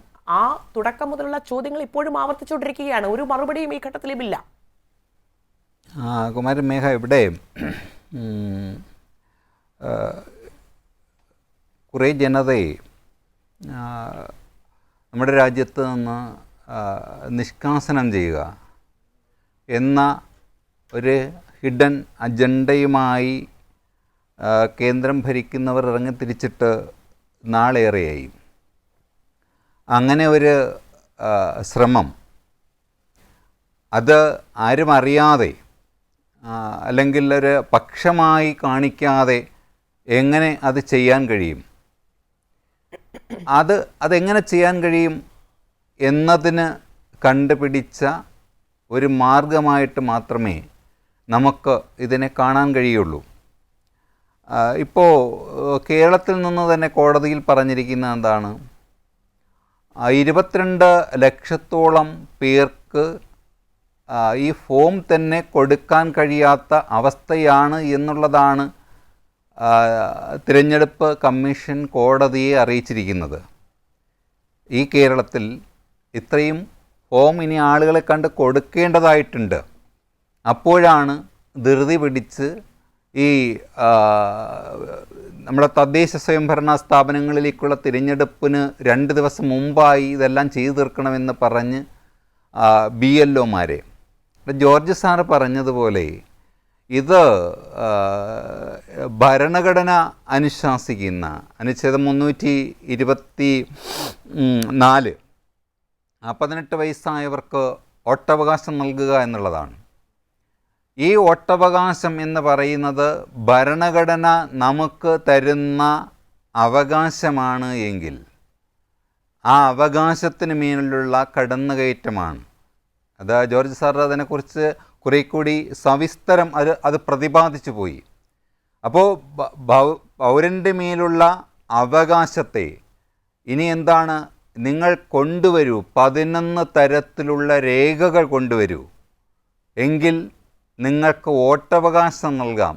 വോട്ടവകാശം നൽകാം എന്നുള്ളത് മാത്രമല്ല മേഘ, നിങ്ങൾ ഈ രാജ്യത്തിലെ പൗരനാണോ, നിങ്ങളിവിടെ താമസിക്കണമോ വേണ്ടയോ എന്ന് തീരുമാനിക്കാനുള്ള ഉത്തരവാദിത്വം BLOമാരിലേക്കും EROമാരിലേക്കും AEROമാരിലേക്കും മാറ്റുന്ന ഒരു പ്രക്രിയയിലേക്കാണ് കേന്ദ്ര സർക്കാർ പോയിക്കൊണ്ടിരിക്കുന്നത് എന്നുള്ള യാഥാർത്ഥ്യം നാം കാണാതെ പോകരുത്. ഇവർ തീരുമാനിക്കും നമ്മൾ ഇന്ത്യൻ പൗരന്മാരാണോ എന്നുള്ള കാര്യം. ആ അവസ്ഥയിലേക്കാണ് കാര്യങ്ങളെ കൊണ്ടെത്തിച്ചിരിക്കുന്നത് എന്നത് നമ്മൾക്ക് ഒരു കാലത്തും മറക്കാൻ കഴിയില്ല. കാര്യമെന്ന് പറയുന്നത് ഈ 2004 മുമ്പ് 87 സെഷൻ 2004 ജനിച്ചവർ എന്താണ് വോട്ട് ചെയ്യണമെങ്കിൽ 2002 പട്ടികയിൽ 2002 ഇത് ഒന്നുകൂടി മോൾഡ് ചെയ്തെടുത്തു ഈ പട്ടികയെ. അതിൽ പേര് വരാത്ത ഒരാൾ തൻ്റെ അച്ഛൻ ഏത് ബൂത്തിലാണ്, ഞാനിന്ന് അത് അനുഭവിച്ചിട്ട് വരികയാണ്. എന്നെ ഇന്ന് BLO വിളിച്ചിരുന്നു. എൻ്റെ ഭാര്യയുടെ അച്ഛൻ്റെ വോട്ടർ പട്ടിക ഏത് ബൂത്തിലായിരുന്നു എന്നൊക്കെ ചോദിച്ചുകൊണ്ട് അദ്ദേഹം എന്നെ ഇന്ന് വിളിച്ചിരുന്നു. അപ്പോൾ ഇത് ഓൺലൈനിലൂടെ ഇത് കണ്ടെത്തി ഏത് ബൂത്താണെന്നോ ഏത് വാർഡാണെന്നോ ഒക്കെ കണ്ടെത്തി കൊടുക്കാൻ അറിയാത്ത ഒരാളെ സംബന്ധിച്ച് അതേ ഞാൻ താലൂക്കിലോട്ട് വിടട്ടോ എന്നാണ് അദ്ദേഹം ചോദിച്ചത്. ഞാൻ പറഞ്ഞു വേണ്ട, ഞാൻ ഇതെല്ലാം ശരിയാക്കി അങ്ങയുടെ വാട്സാപ്പിലേക്ക് അയച്ചു തരാമെന്ന് പറഞ്ഞ് ഞാൻ അയച്ചു കൊടുത്തു. ഇത് ബീഹാറിൽ 6.6 കോടി വോട്ടർമാരുടെ വോട്ടാണ് ഇല്ലാതാക്കിയത്. ബീഹാറിൽ 6.6 കോടി ജനങ്ങളുടെ ആ ജനം ഇപ്പോൾ ബീഹാറികളല്ല എന്ന തരത്തിലേക്കാണ് കാര്യങ്ങൾ പോകുന്നത്. ഇനി കേരളത്തിൽ എന്താണാവോ ഇവർക്ക് ഇത്ര ധൃതി എന്ന വലിയൊരു ചോദ്യമുണ്ട് അസ്സാമിൽ എത്ര നാളെ അവർ കൊടുത്തിരിക്കുന്ന 4 വർഷം കൊണ്ടെങ്ങാണ്ട് ചെയ്താൽ മതി. ഈ കേരളത്തിൽ 3 മാസം അത് നീട്ടിക്കൊടുത്തതാണ്. ഇന്ന് കോടതി 18 എന്നുള്ളത് 20 വരെ ആക്കിയിട്ടുണ്ട്. ഇതിനിടയിൽ BLOമാർക്ക് അവർക്ക് ഇത് നിസ്സാരമായ കാര്യമാണ് നമുക്ക് ഇന്ന് തോന്നുന്നുവെങ്കിലും BLOമാരുടെ സമ്മർദ്ദം ഇന്ന് വരെ നമ്മൾ ഉത്തർപ്രദേശിലൊക്കെ വളരെയധികം സമ്മർദ്ദം അവരുടെ മേലുണ്ടാക്കിയിരിക്കുകയാണ്. കാരണം ഇവിടെ ആരെയാണോ, അതായത് ഒരു പക്ഷേ പ്രതിപക്ഷാംഗങ്ങളുടെയും അതുപോലെ തന്നെ ചില പ്രത്യേക വിഭാഗക്കാരുടെയും വോട്ടവകാശത്തെ അല്ലെങ്കിൽ ഇന്ത്യൻ പൗരത്വത്തെ ചോദ്യം ചെയ്യുന്ന തരത്തിലേക്ക് ആദിവാസി മേഖലകളിൽ ഉള്ളവരെ അല്ലെങ്കിൽ വിദ്യാഭ്യാസപരമായി പിന്നോക്കം നിൽക്കുന്നവരെ കയ്യിൽ ഈ രേഖകളെല്ലാം ഉണ്ടായിരിക്കണമെന്നില്ല. അത് 2004 ശേഷം നമ്മൾ ഓർക്കേണ്ടത് അച്ഛൻ്റെയോ അമ്മയുടെയോ വേണം. എൻ്റെ വീട്ടുകാരെ സംബന്ധിച്ചിടത്തോളം അദ്ദേഹത്തിൻ്റെ അച്ഛൻ ഗൾഫിലായിരുന്നു. ഭാഗ്യത്തിന് 2002 അദ്ദേഹത്തിൻ്റെ പേര് വോട്ടർ പട്ടികയിൽ ഉണ്ടായിരുന്നത് കൊണ്ടാണ്, അല്ലെങ്കിൽ അദ്ദേഹത്തിൻ്റെ വോട്ട് ഈ പ്രാവശ്യം നഷ്ടപ്പെട്ടു പോകുന്ന ഈ പ്രാവശ്യം എന്ന് പറയുന്ന ഇതിൽ എല്ലാ സബ്മിറ്റ് ചെയ്യുന്ന ശേഷം മാത്രമേ ചേർക്കാൻ കഴിയുമായിരുന്നുള്ളൂ. അത്തരത്തിൽ നമുക്ക് നിസ്സാരമെന്ന് തോന്നുന്നുവെങ്കിലും ഈ BLOമാരെ സംബന്ധിച്ചിടത്തോളവും അല്ലെങ്കിൽ ഒരു വിദ്യാഭ്യാസപരമായി പിന്നോക്കം നിൽക്കുന്ന ഒരു ആളെ സംബന്ധിച്ചിടത്തോളമോ ഈ നിസ്സാരമായ കാര്യമില്ല. അദ്ദേഹം തന്നെ സമ്മതിച്ചല്ലോ 22 ലക്ഷം പേരെ കണ്ടെത്താനുണ്ട് എന്ന് അദ്ദേഹം പറയുമ്പോൾ ആ 22 ലക്ഷം പേരല്ല കള്ള വോട്ട് ചെയ്യുന്നവരെന്നാണ് ഇവർ പറയുന്നത്. ഇവർ ചെയ്യുന്ന കാര്യങ്ങൾ വോട്ടുചോരിയിൽ തുടങ്ങി അതിന് വ്യക്തമായൊരു മറുപടി ശ്രീ രാഹുൽ ഗാന്ധിക്ക് കൊടുത്തിട്ടുണ്ടോ? ഇത്രയും അധികം വിവാദങ്ങൾ തെളിവ് സഹിതം കോടതിയിൽ പോട്ടെ എന്നൊക്കെയാണ് പറയുന്നത്. ഇത്രയും തെളിവ് സഹിതം ഹാജരാക്കിയിട്ട് കേന്ദ്രം ഭരിക്കുന്നവർ അതിനെന്തെങ്കിലും മറുപടി പറഞ്ഞിട്ടുണ്ടോ? അതിൻ്റെ ഇവിടെ കേരളത്തിലുള്ളവർ പറയുന്നത് ഞങ്ങൾ അങ്ങ് കാശ്മീരിൽ നിന്ന് വരെ ഇറക്കുമതി ചെയ്തിട്ട് ഞങ്ങൾ വോട്ട് ചെയ്യും എന്നൊക്കെയാണ് പറയുന്നത്. അതൊക്കെയാണോ മറുപടി? അപ്പോൾ അത്തരത്തിൽ വളരെയധികം ഇതിനെ സംബന്ധിച്ചിടത്തോളം നമ്മുടെ ഈ വോട്ടിംഗ് സംവിധാനത്തെ സംബന്ധിച്ചിടത്തോളം ഒരുപാട് ദുരൂഹതകൾ. ഞങ്ങൾ ബീഹാറിൽ നിങ്ങളെല്ലാം തൂത്തെറിഞ്ഞല്ലോ എന്ന ആ ഒരു താൻ പ്രമാണിത്വത്തോടു കൂടിയാണല്ലോ ഈ രണ്ട് സഭകളിലും ഇപ്പോൾ ഇടപെടലുകൾ നടത്തിയത്. വളരെ ശക്തമായ പ്രതിപക്ഷം ഒരു ഐക്യത്തോടു കൂടി നിന്ന് നടത്തിയ പോരാട്ടത്തിന്റെ ഫലമാണ് ഇന്ന് നടത്തുന്ന ചർച്ചകൾ. മിഖ, വ്യക്തമാണ്. ശ്രീ രജിത് രവീന്ദ്രൻ, നോക്കൂ, ഇവിടെ മുഖ്യ തെരഞ്ഞെടുപ്പ് ഓഫീസർ, തെരഞ്ഞെടുപ്പ് കമ്മീഷണർ ഈ ജ്ഞാനേഷ് കുമാറിന്റെ വാർത്താ സമ്മേളനത്തിൽ ഒരു സ്റ്റേറ്റ്മെന്റ് അങ്ങയുടെ ഓർമ്മയിലേക്ക് കൊണ്ടുവരികയാണ്. അതായത് അദ്ദേഹം പറയുകയാണ്, ഈ യോഗ്യരായ ഒരു വോട്ടറെയും ഒഴിവാക്കിയിട്ടില്ല, യോഗ്യരല്ലാത്ത ഒരു വോട്ടറെയും പേരിൽ പോൾ റോളിൽ ഉൾപ്പെടുത്തിയിട്ടില്ല എന്നൊക്കെയാണ് അദ്ദേഹം പറയുന്നത്. അത് എത്രത്തോളം സതുദ്ദേശപരമാണ് എന്ന കാര്യത്തിൽ സംശയമുണ്ട്. നോക്കൂ, അതായത് ഈ BJPക്ക് ലഭിക്കുന്ന വോട്ടുകൾ യോഗ്യരായ വോട്ടർ ആവുകയും അത്തരത്തിലുള്ള വോട്ടുകളാവുകയും അവർക്ക് ലഭിക്കാത്തവ അയോഗ്യത കൽപ്പിക്കുകയും ചെയ്യുന്നത് ഈ വാക്കുകൾ കൊണ്ട് ഇതല്ലേ അർത്ഥമാക്കുന്നത് എന്നുള്ളതാണ് ചോദ്യം. തീർച്ചയായിട്ടും. അപ്പോൾ ഈ ശ്രീ ജ്ഞാനേഷ് കുമാറിന് ഇതിനെക്കുറിച്ച് പറയാൻ എത്രമാത്രം അർഹതയുണ്ട് എന്നുള്ളതാണ് ചോദ്യം. ഒന്ന്, ഈ SIRൻ്റെ പ്രോസസ്സ് നടപ്പിലാക്കുന്നതിൻ്റെ ഭാഗമായിട്ട് BLOമാരുടെ അവസ്ഥ, ദയനീയമായ അവസ്ഥ നമ്മൾ വിവിധ മാധ്യമങ്ങളിലൂടെ പല സംസ്ഥാനങ്ങളും നമ്മൾ കണ്ടുകൊണ്ടിരിക്കുകയാണ്. മരണങ്ങളും കുഴഞ്ഞു വീണ് മരണങ്ങളും ആരോഗ്യ സംബന്ധമായ പ്രശ്നങ്ങൾ കാരണം ഇവിടെ ഒരുപാട് തരത്തിലുള്ള സമ്മർദ്ദങ്ങൾ അവർക്ക് മേൽ, ഗവൺമെൻറ് ഉദ്യോഗസ്ഥർക്ക് മേൽ വന്നുകൊണ്ടിരിക്കുകയാണ്. നിരന്തരമായി അവർക്ക് അത്തരത്തിലുള്ളൊരു പ്രയാസം വരാനുള്ള കാരണം ഇത് ഇത്രയും എന്തോ ഒരു തിടുക്കത്തിൽ അതിൻ്റെ അജണ്ട നടപ്പിലാക്കുന്നതിന് വേണ്ടി എന്തോ ഒരു തിടുക്കത്തിൽ തയ്യാറാക്കുന്ന ഒരു രൂപരേഖയാണ്. ആ രൂപരേഖ തയ്യാറാക്കുന്നതിന് വേണ്ടിയിട്ടുള്ള മാസ്റ്റർ പ്ലാനോ ട്രെയിനിങ്ങോ പോലും ഈ പറയുന്ന ജ്ഞാനേഷ് കുമാറിൻ്റെ ഹയർ അതോറിറ്റി ഡിപ്പാർട്ട്മെൻറ്റ് താഴെത്തട്ടി കൊടുത്തിട്ടില്ല. അത്തരം പ്രോസസ്സ് ഒന്നും നടപ്പിലാക്കാതെയാണ് SIRൻ്റെ പ്രോസസ്സ് ഇമ്മീഡിയറ്റ്ലി നടപ്പിലാക്കണമെന്നുള്ള, അല്ലെങ്കിൽ ഈ തിടുക്കത്തിൽ ഇത്ര ദിവസം കൊണ്ട് 3 മാസം കൊണ്ട് കേരളത്തിൽ നടപ്പിലാക്കണമെന്ന് പറയുന്നത്. അത് അത്തരത്തിലുള്ള മാനദണ്ഡങ്ങൾ വയ്ക്കുമ്പോൾ മുൻകൂട്ടി നമ്മളിവിടെ നോട്ട് നിരോധനത്തിൻ്റെ വിഷയം നമ്മൾ കണ്ടതാണല്ലോ. ഒന്ന് നടപ്പിലാക്കാൻ ശ്രമിച്ചതിൻ്റെ അജണ്ട എന്താണെന്ന് ഞാൻ ഇപ്പോൾ എല്ലാവരും ഇവിടെ പറഞ്ഞത് വളരെ ശ്രദ്ധേയമായ ചില കാര്യങ്ങൾ അദ്ദേഹം പറയാതെ പറഞ്ഞു പോയ ചില കാര്യങ്ങൾ ഞാനത് പൂർത്തീകരിക്കുകയാണ്. അദ്ദേഹം അത് പറഞ്ഞു എന്ന ഒരു അവകാശത്തിലല്ല ഞാൻ വരുന്നത്. ഇവിടെ ഇന്ത്യൻ ജനാധിപത്യത്തിനെതിരായ ഒരു വലിയ മാസീവ് മൂവ്മെൻ്റ് RSS നടത്തിക്കൊണ്ടിരിക്കുന്നു എന്നുള്ളതിൽ വളരെ വ്യക്തമായി ഒരു അഭിപ്രായമുള്ള ഒരാളാണ് ഞാൻ. അതിൻ്റെ ഒരു പ്രധാനപ്പെട്ട കാരണം ഒരു ന്യൂനപക്ഷത്തിനെതിരായ ഒരു മൂവ്മെൻറ്റ് അത് ഇല്ല എന്ന് പറഞ്ഞു കഴിഞ്ഞാലും വിവിധ സംസ്ഥാനങ്ങളിൽ ഏതൊക്കെ ഘട്ടങ്ങളിൽ നമ്മളത് കണ്ടു കഴിഞ്ഞതാണ്.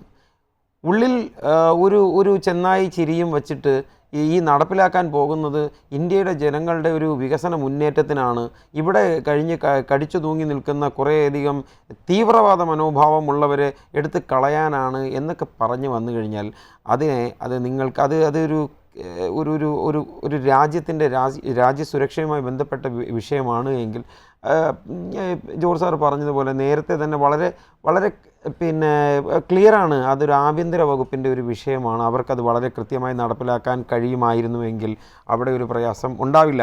അതുപോലെ തന്നെ സെൻസസ് എന്ന് പറയുന്ന ഒരു ഡിപ്പാർട്ട്മെൻറ്റ് ഇപ്പോഴും അലൈവായിട്ട് നിന്ന് പോകുന്നു. അവിടെയും ആ പ്രോസസ്സിനെ ഏകോപിപ്പിക്കാതെ ഇത് നടപ്പിലാക്കാൻ ശ്രമിക്കുന്നത് ഒരു രാഷ്ട്രീയ അജണ്ട തന്നെയാണെന്നാണ് പ്രതിപക്ഷ പാർട്ടി എന്നുള്ള നിലയിൽ കോൺഗ്രസ് വിശ്വസിക്കുന്നത്. അതിന് കാരണം അതല്ല എന്ന് ഒരു പ്രതിപക്ഷ പാർട്ടികളെയോ, ഞാൻ പറയുന്നു പ്രതിപക്ഷ പാർട്ടികളൊന്നും നോക്കണ്ട, ഇന്ത്യയിൽ എത്രയധികം പാർട്ടികൾ തിരഞ്ഞെടുപ്പിനെ നേരിടുന്നുണ്ട്. ഇതിൽ യോഗ്യതയോടുകൂടി നിങ്ങൾക്ക് പ്രസൻറ്റ് ചെയ്യാൻ, അല്ലെങ്കിൽ BJPക്ക് പ്രസൻറ്റ് ചെയ്യാൻ അത് കഴിയുന്നില്ല.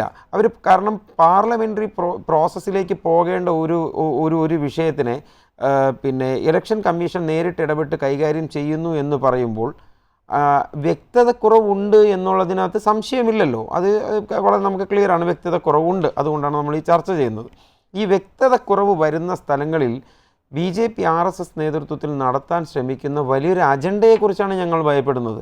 ആ അജണ്ടയിൽ ഇപ്പോൾ മമതാ ബാനർജി അവർ വളരെ ഓപ്പണായിട്ട് സംസാരിക്കുന്ന ഒരാളായതുകൊണ്ട് തന്നെ അവർ പറയുന്ന ഒരു രക്തരൂക്ഷിതമായ ഒരു വിഷയം അല്ലെങ്കിൽ ഒരു വലിയ പ്രയാസം ഇതിനെ അടിസ്ഥാനപ്പെടുത്തി നേരിടേണ്ടി വരും എന്ന് പറയുമ്പോൾ ഈ BJP കേന്ദ്ര സർക്കാർ എന്താണ് കരുതുന്നത്? അത്തരത്തിലേക്ക് പോകുന്ന ഒരു രൂക്ഷമായ വിഷയത്തിലേക്കൊക്കെ കൊണ്ടുപോയി ഒരു ഫൈറ്റ് ഉണ്ടാക്കാനാണോ? അല്ലെങ്കിൽ കേരളവും തമിഴ്നാടും കർണാടകയും ബംഗാളും അടക്കമുള്ള സ്ഥലങ്ങൾ അതിൻ്റെ ലീഗൽ പ്രൊസീഡിങ്സ് പോകുമ്പോൾ അതിനെ ഒന്നും പുല്ലുവില കൊടുത്തുകൊണ്ട് ഇതൊന്നും, അപ്പോൾ ഈ നാട്ടിലുള്ള ഒരു BJP അല്ലെങ്കിൽ RSS സൈദ്ധാന്തികത വിശ്വസിക്കാത്ത അല്ലെങ്കിൽ ഐഡിയോളജി വിശ്വസിക്കാത്ത ആൾക്കാർക്കൊന്നും ഈ നാട്ടിൽ രാഷ്ട്രീയം പറയാൻ കഴിയില്ലേ? അല്ലെങ്കിൽ അവർക്ക് ഈ നാട്ടിൽ ജീവിക്കണ്ടേ? അല്ലെങ്കിൽ അവരെല്ലാം ഇവിടെ നിന്ന് എന്താണ് ഇവർ നേപ്പാളിലും പാകിസ്ഥാനിലും ഒക്കെ പോയി അല്ലെങ്കിൽ പ്രത്യേക രാജ്യം രൂപീകരിച്ച് പോകണമെന്നാണ്? ഇതൊരു അടിസ്ഥാന തത്വം ഇവർ ഉണ്ടാക്കിയെടുക്കാൻ ശ്രമിക്കുന്നത്. ഇവിടെ RSSന് ഒരു അജണ്ടയുണ്ട്, ആ അജണ്ടയിലേക്ക് എത്തുക എന്നുള്ളതാണ്. രാമക്ഷേത്രത്തിലൂടെ കടന്ന് അവർ മറ്റ് തലങ്ങളിലേക്ക് പോയിക്കൊണ്ടിരിക്കുകയാണ്. അത് ദൂരവ്യാപകമായി അതിൻ്റെ ഭവിഷ്യത്തുകൾ കണ്ടുകൊണ്ടാണ് നമ്മൾ ഇത്തരം ചോദ്യങ്ങൾ ചോദിക്കുന്നത്. ചോദ്യങ്ങൾ ചോദിക്കുമ്പോൾ അതിന് ഒരു അറ്റവും മൂലയും ഇല്ലാതെ കുറേയധികം രാജ്യസുരക്ഷയുടെ കാരണങ്ങൾ പറഞ്ഞുകൊണ്ട് വായടപ്പിക്കുന്ന രീതിയിലേക്ക് മാത്രം പറയുകയാണ്. അതല്ലെങ്കിൽ റോഹിംഗ്യൻസ് കടന്നു വരുന്നു, അവരെ മാത്രം അതൊക്കെ നടപ്പിലാക്കാൻ അല്ലെങ്കിൽ അത്തരം പ്രോസസ്സ് നടപ്പിലാക്കാൻ ഇതിപ്പോൾ 1953, 56 കാലഘട്ടങ്ങളിൽ ഇതേ പറയുന്ന പ്രോസസ്സ് ഇന്ത്യയിൽ നടപ്പിലാക്കിയിട്ടുണ്ടായിരുന്നു. എനിക്ക് തോന്നുന്നു 2 തോന്നുന്നു അവസാനമായിട്ട് ചെയ്തത്. ഇത് 2026 വെച്ച് ഇത് പഴയ വോട്ടർ പട്ടിക പൂർണ്ണമായും അവസാനിപ്പിച്ച് പുതിയതിന് അംഗീകരിക്കപ്പെടുന്ന രീതിയിലേക്ക് കൊണ്ടുവരണം എന്ന് പറയുമ്പോൾ നിങ്ങൾ ആലോചിച്ചോണം, 1953, 56 നടപ്പിലാക്കുന്ന സമയത്ത് ഏതെങ്കിലും തരത്തിലുള്ളൊരു പൊളിറ്റിക്കൽ അജണ്ടയുടെ ഭാഗമായിട്ടല്ല അത് നടപ്പിലാക്കുന്നത്. അതിനടിസ്ഥാനപരമായി ഔദ്യോഗിക വിഭാഗങ്ങളിൽ നിന്നുള്ള കറക്റ്റായിട്ടുള്ള ഗൈഡൻസ് ഗവൺമെൻറ്റിനുണ്ടായിരുന്നു. ഈ ഗൈഡൻസ് കൊടുക്കുന്നത് ഔദ്യോഗിക തലങ്ങളിൽ നിന്നല്ലല്ലോ, RSS തലങ്ങളിൽ നിന്ന് കൊടുക്കുന്ന ഔദ്യോഗികമായിട്ടുള്ള മെസ്സേജ് അത് നടപ്പിലാക്കാനിരിക്കുന്ന ഒരു കേന്ദ്ര സർക്കാർ. ഇത് മുൻകൂട്ടി ഈ ഏജൻസികളെ, ഞാൻ ഈ പറയുന്ന ഇലക്ഷൻ കമ്മീഷൻ എന്ന് പറയുന്ന ഏജൻസിയെ ഒരു പ്രതിപക്ഷം, നിങ്ങൾക്ക് BJPക്ക് പ്രതിപക്ഷത്തിന് പുച്ഛമാണ്, പക്ഷേ ഒരു ജനാധിപത്യ രാജ്യമെന്ന് നമ്മൾ വീമ്പിളക്കുമ്പോൾ ഈ രാജ്യത്തെ പ്രതിപക്ഷ പാർട്ടിയുടെ പ്രശ്നങ്ങൾ എവിടെയൊക്കെയാണ് എന്ന് കേൾക്കാൻ ഇലക്ഷൻ കമ്മീഷൻ ഓഫീസിലേക്ക് വിളിക്കുമ്പോൾ പ്രതിപക്ഷ പാർട്ടികൾ വക്കുന്നത് പോട്ടെ, കോൺഗ്രസ് എന്ന് മാത്രമല്ല പറയുന്ന, അഖിലേഷ് യാദവ് ഒക്കെ പോയിട്ടുണ്ടായിരുന്നല്ലോ, അതൊക്കെ മാധ്യമങ്ങളിൽ വന്നതല്ലേ. വച്ച ചോദ്യങ്ങളിൽ ഏത് ചോദ്യത്തിനാണ് ഈ ജ്ഞാനേഷ് കുമാർ മറുപടി പറഞ്ഞിട്ടുള്ളത്? ഇലക്ഷൻ കമ്മീഷൻ, ഞാൻ ജ്ഞാനേഷ് കുമാർ എന്ന് പറയുന്നത്, ഇലക്ഷൻ കമ്മീഷൻ ഏതിനൊക്കെയാണ് മറുപടി പറഞ്ഞിരിക്കുന്നത്? ആ മറുപടികൾ ഇപ്പോഴും അവിടെ പെൻഡിങ് ആണ്. ആ പെൻഡിങ്ങായി നിൽക്കുന്ന ഒരു കാര്യത്തിന് ഏത് തരത്തിലാണ് ഞങ്ങളൊക്കെ ഉൾക്കൊള്ളേണ്ടത്, ഞങ്ങളൊക്കെ വിശ്വസിക്കേണ്ടത്? ഞങ്ങൾ RSSൻ്റെ മാനദണ്ഡങ്ങളിൽ ജീവിക്കാൻ ആഗ്രഹിക്കുന്നവരല്ല, ഞങ്ങൾ അല്ലെങ്കിൽ അത്തരത്തിലുള്ളൊരു ഹിന്ദുത്വ മേഖലയിലേക്ക് കടന്നു പോകാൻ ആഗ്രഹിക്കുന്നവരല്ല, ഞങ്ങൾ ജനാധിപത്യ മതേതര വിശ്വാസികളാണ്, ഞങ്ങൾക്ക് സംശയങ്ങളുണ്ട്.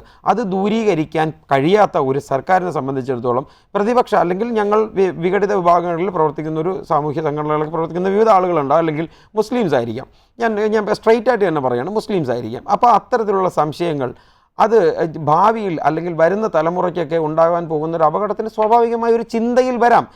അവർ ഭയക്കാം, പേടിക്കാം. ഇത്തരമുള്ള ഒരു പേടിയൊക്കെ വരുമ്പോൾ ഈ ചോദ്യങ്ങൾ അല്ലെങ്കിൽ ഇതിന് മറുപടി കൊടുക്കുന്നതിന് പകരം ഇത് 3 മാസം കൊണ്ട് നടപ്പിലാക്കാം, അല്ലെങ്കിൽ ചില സംസ്ഥാനങ്ങളിൽ 4 വർഷം വരെ ആകാം എന്ന് പറയുന്നത് പൊളിറ്റിക്കൽ അവർക്ക് പൊളിറ്റിക്കലായിട്ടുള്ള അജണ്ട ഉണ്ട് എന്നുള്ളത് വ്യക്തമായിട്ടും ഇത് മുമ്പോട്ട് പോവുകയല്ലേ. നമുക്കെങ്ങനെ അങ്ങനെ ഞങ്ങൾക്കത് സില്ലിയായിട്ട് കളയാൻ പറ്റുമോ? ഓക്കെ, വ്യക്തമായാണ്. അതായത് രാഷ്ട്രീയ അജണ്ട ഇതിന് പിന്നിൽ പ്രവർത്തിക്കുന്നു എന്നുള്ളതാണ് കോൺഗ്രസ് ആരോപിക്കുന്നത്. ശ്രീ P. കൃഷ്ണദാസ്, ഇവിടെ രാഹുൽ ഗാന്ധി ഉന്നയിച്ച പ്രധാനപ്പെട്ട ചോദ്യങ്ങൾ, ഈ കേന്ദ്ര തെരഞ്ഞെടുപ്പ് കമ്മീഷനെ തെരഞ്ഞെടുക്കാനുള്ള പാറിൽ നിന്ന് എന്തുകൊണ്ടാണ് ഈ സുപ്രീം കോടതി ചീഫ് ജസ്റ്റിസിനെ ഒഴിവാക്കിയതെന്നുള്ള പ്രധാനപ്പെട്ട ചോദ്യം രാഹുൽ ഗാന്ധി ഇന്ന് ചോദിക്കുന്നത് കണ്ടു. നോക്കൂ, SIR എന്നുള്ളത് ഈ വേഗത്തിൽ നടപ്പിലാക്കാനുള്ള തീരുമാനം നിയമസഭാ തെരഞ്ഞെടുപ്പുകളൊക്കെ സംജാതമായിരിക്കുന്ന സാഹചര്യത്തിൽ തമിഴ്നാടടക്കം നമ്മുടെ കേരളമടക്കം ഇത്തരത്തിൽ ഈ നടപടികൾ പുരോഗമിക്കുന്ന ഒരു ഘട്ടം, അതിനകത്ത് ദുരുദ്ദേശപരമുണ്ട്. ഈ തീരുമാനം എന്നുള്ളത് ഏകപക്ഷീയമായ തീരുമാനമാണ്. ഒപ്പം SIR എങ്ങനെയാണ് ഈ തെരഞ്ഞെടുപ്പ് കമ്മീഷൻ ഇത്തരത്തിൽ നിയമപരമായ ഒരു സംസ്ഥാനം ഒട്ടാകെ നടപ്പിലാക്കാൻ കഴിയുന്ന ഒരു സാഹചര്യം ഉണ്ടാവുന്നതെന്ന് അടക്കമുള്ള കാര്യങ്ങൾ ചോദിക്കാൻ തുടങ്ങിയിട്ട് കുറെ നാളുകളായി, പക്ഷേ ഒന്നിനും മറുപടിയില്ല. ഈ രാഹുൽ ഗാന്ധിയുടെ രാഷ്ട്രീയ മണ്ടത്തരങ്ങൾ ഈ രാജ്യത്ത് ആരെങ്കിലും മറുപടി പറയും? നിങ്ങൾ തന്നെ മറുപടി പറയുമെന്ന് എനിക്ക് തോന്നുന്നില്ല. നിങ്ങളൊന്ന് മറുപടി പറയും. ഈ രാഹുൽ ഗാന്ധിയുടെ മണ്ടത്തരത്തിന് നിങ്ങളൊന്ന് മറുപടി പറയും. അല്ല, അങ്ങ് പറയൂ, എന്തൊക്കെ അങ്ങ് മണ്ടത്തരങ്ങളാണ്? അങ്ങ് ഒരു അഭിഭാഷകൻ അല്ല, കൂടിയാണ്. ഞാനെന്തിനാ പറയുന്നത്? അല്ല, ഞാനെന്തിനാ അല്ല, എനിക്ക് അങ്ങനെ ഒരു മണ്ടന്മാരോട് സ്വാഭാവികമായും സംസാരിക്കാൻ? രാജ്യത്തിന്റെ പ്രതിപക്ഷ അല്ല, നേതാവ് എനിക്ക് ചോദിക്കുമ്പോൾ അതിനുള്ള മറുപടി തൽക്കാലത്തെ കാതരത്തിലുള്ള മണ്ടത്തരങ്ങൾക്ക് രാജ്യത്തിന്റെ പ്രതിപക്ഷ നേതാവായി അദ്ദേഹം ഇരിക്കുന്നുണ്ടെങ്കിൽ അദ്ദേഹത്തിന്റെ മണ്ടനെന്ന് വിളിക്കേണ്ട. അല്ലല്ല, അതിനൊന്നും ഇവിടത്തുള്ള ഒരു RSS കാരനും വളർന്നിട്ടില്ല, ഒരു RSS കാരനും അതിന് വളർന്നിട്ടില്ല. അത്തരം ആരോപണങ്ങളൊക്കെ അങ്ങ് കൈവച്ചിരുന്നാൽ മതി. മണ്ടനെന്നൊക്കെ ഒരു പൊതുമധ്യത്തിൽ വന്ന് വിളിക്കുമ്പോൾ നിങ്ങളുടെ പ്രധാനമന്ത്രിയെ അതിനപ്പുറം പറയാനൊക്കെ പ്രതിനിധിയായിട്ട് വന്നിരിക്കുന്ന എനിക്കും കഴിയുമെന്ന് നിങ്ങൾ മനസ്സിലാക്കിക്കൊള്ളാം. മിസ്റ്റർ രഞ്ജിത്ത്, നിങ്ങൾ അങ്ങനെയൊന്നുമല്ല. അത് ഞാൻ എപ്പോ പറഞ്ഞു, എപ്പോ മിണ്ടാതിരിക്കണമെന്ന് നിങ്ങൾ പറയുന്നിടത്തല്ല ഞാൻ മിണ്ടാതിരിക്കേണ്ടത്. മനസ്സിലായോ? ഒരു RSS കാരന്റെ അടുത്തും തല കുനിച്ച് നിൽക്കേണ്ട കാര്യവും എനിക്കില്ല. മനസ്സിലായോ? അതങ്ങ് കൈ വെച്ചിരുന്നാൽ മതി. അല്ലല്ല, മണ്ടനെന്നൊക്കെയുള്ള നിങ്ങൾ മര്യാദ പാലിക്കണം.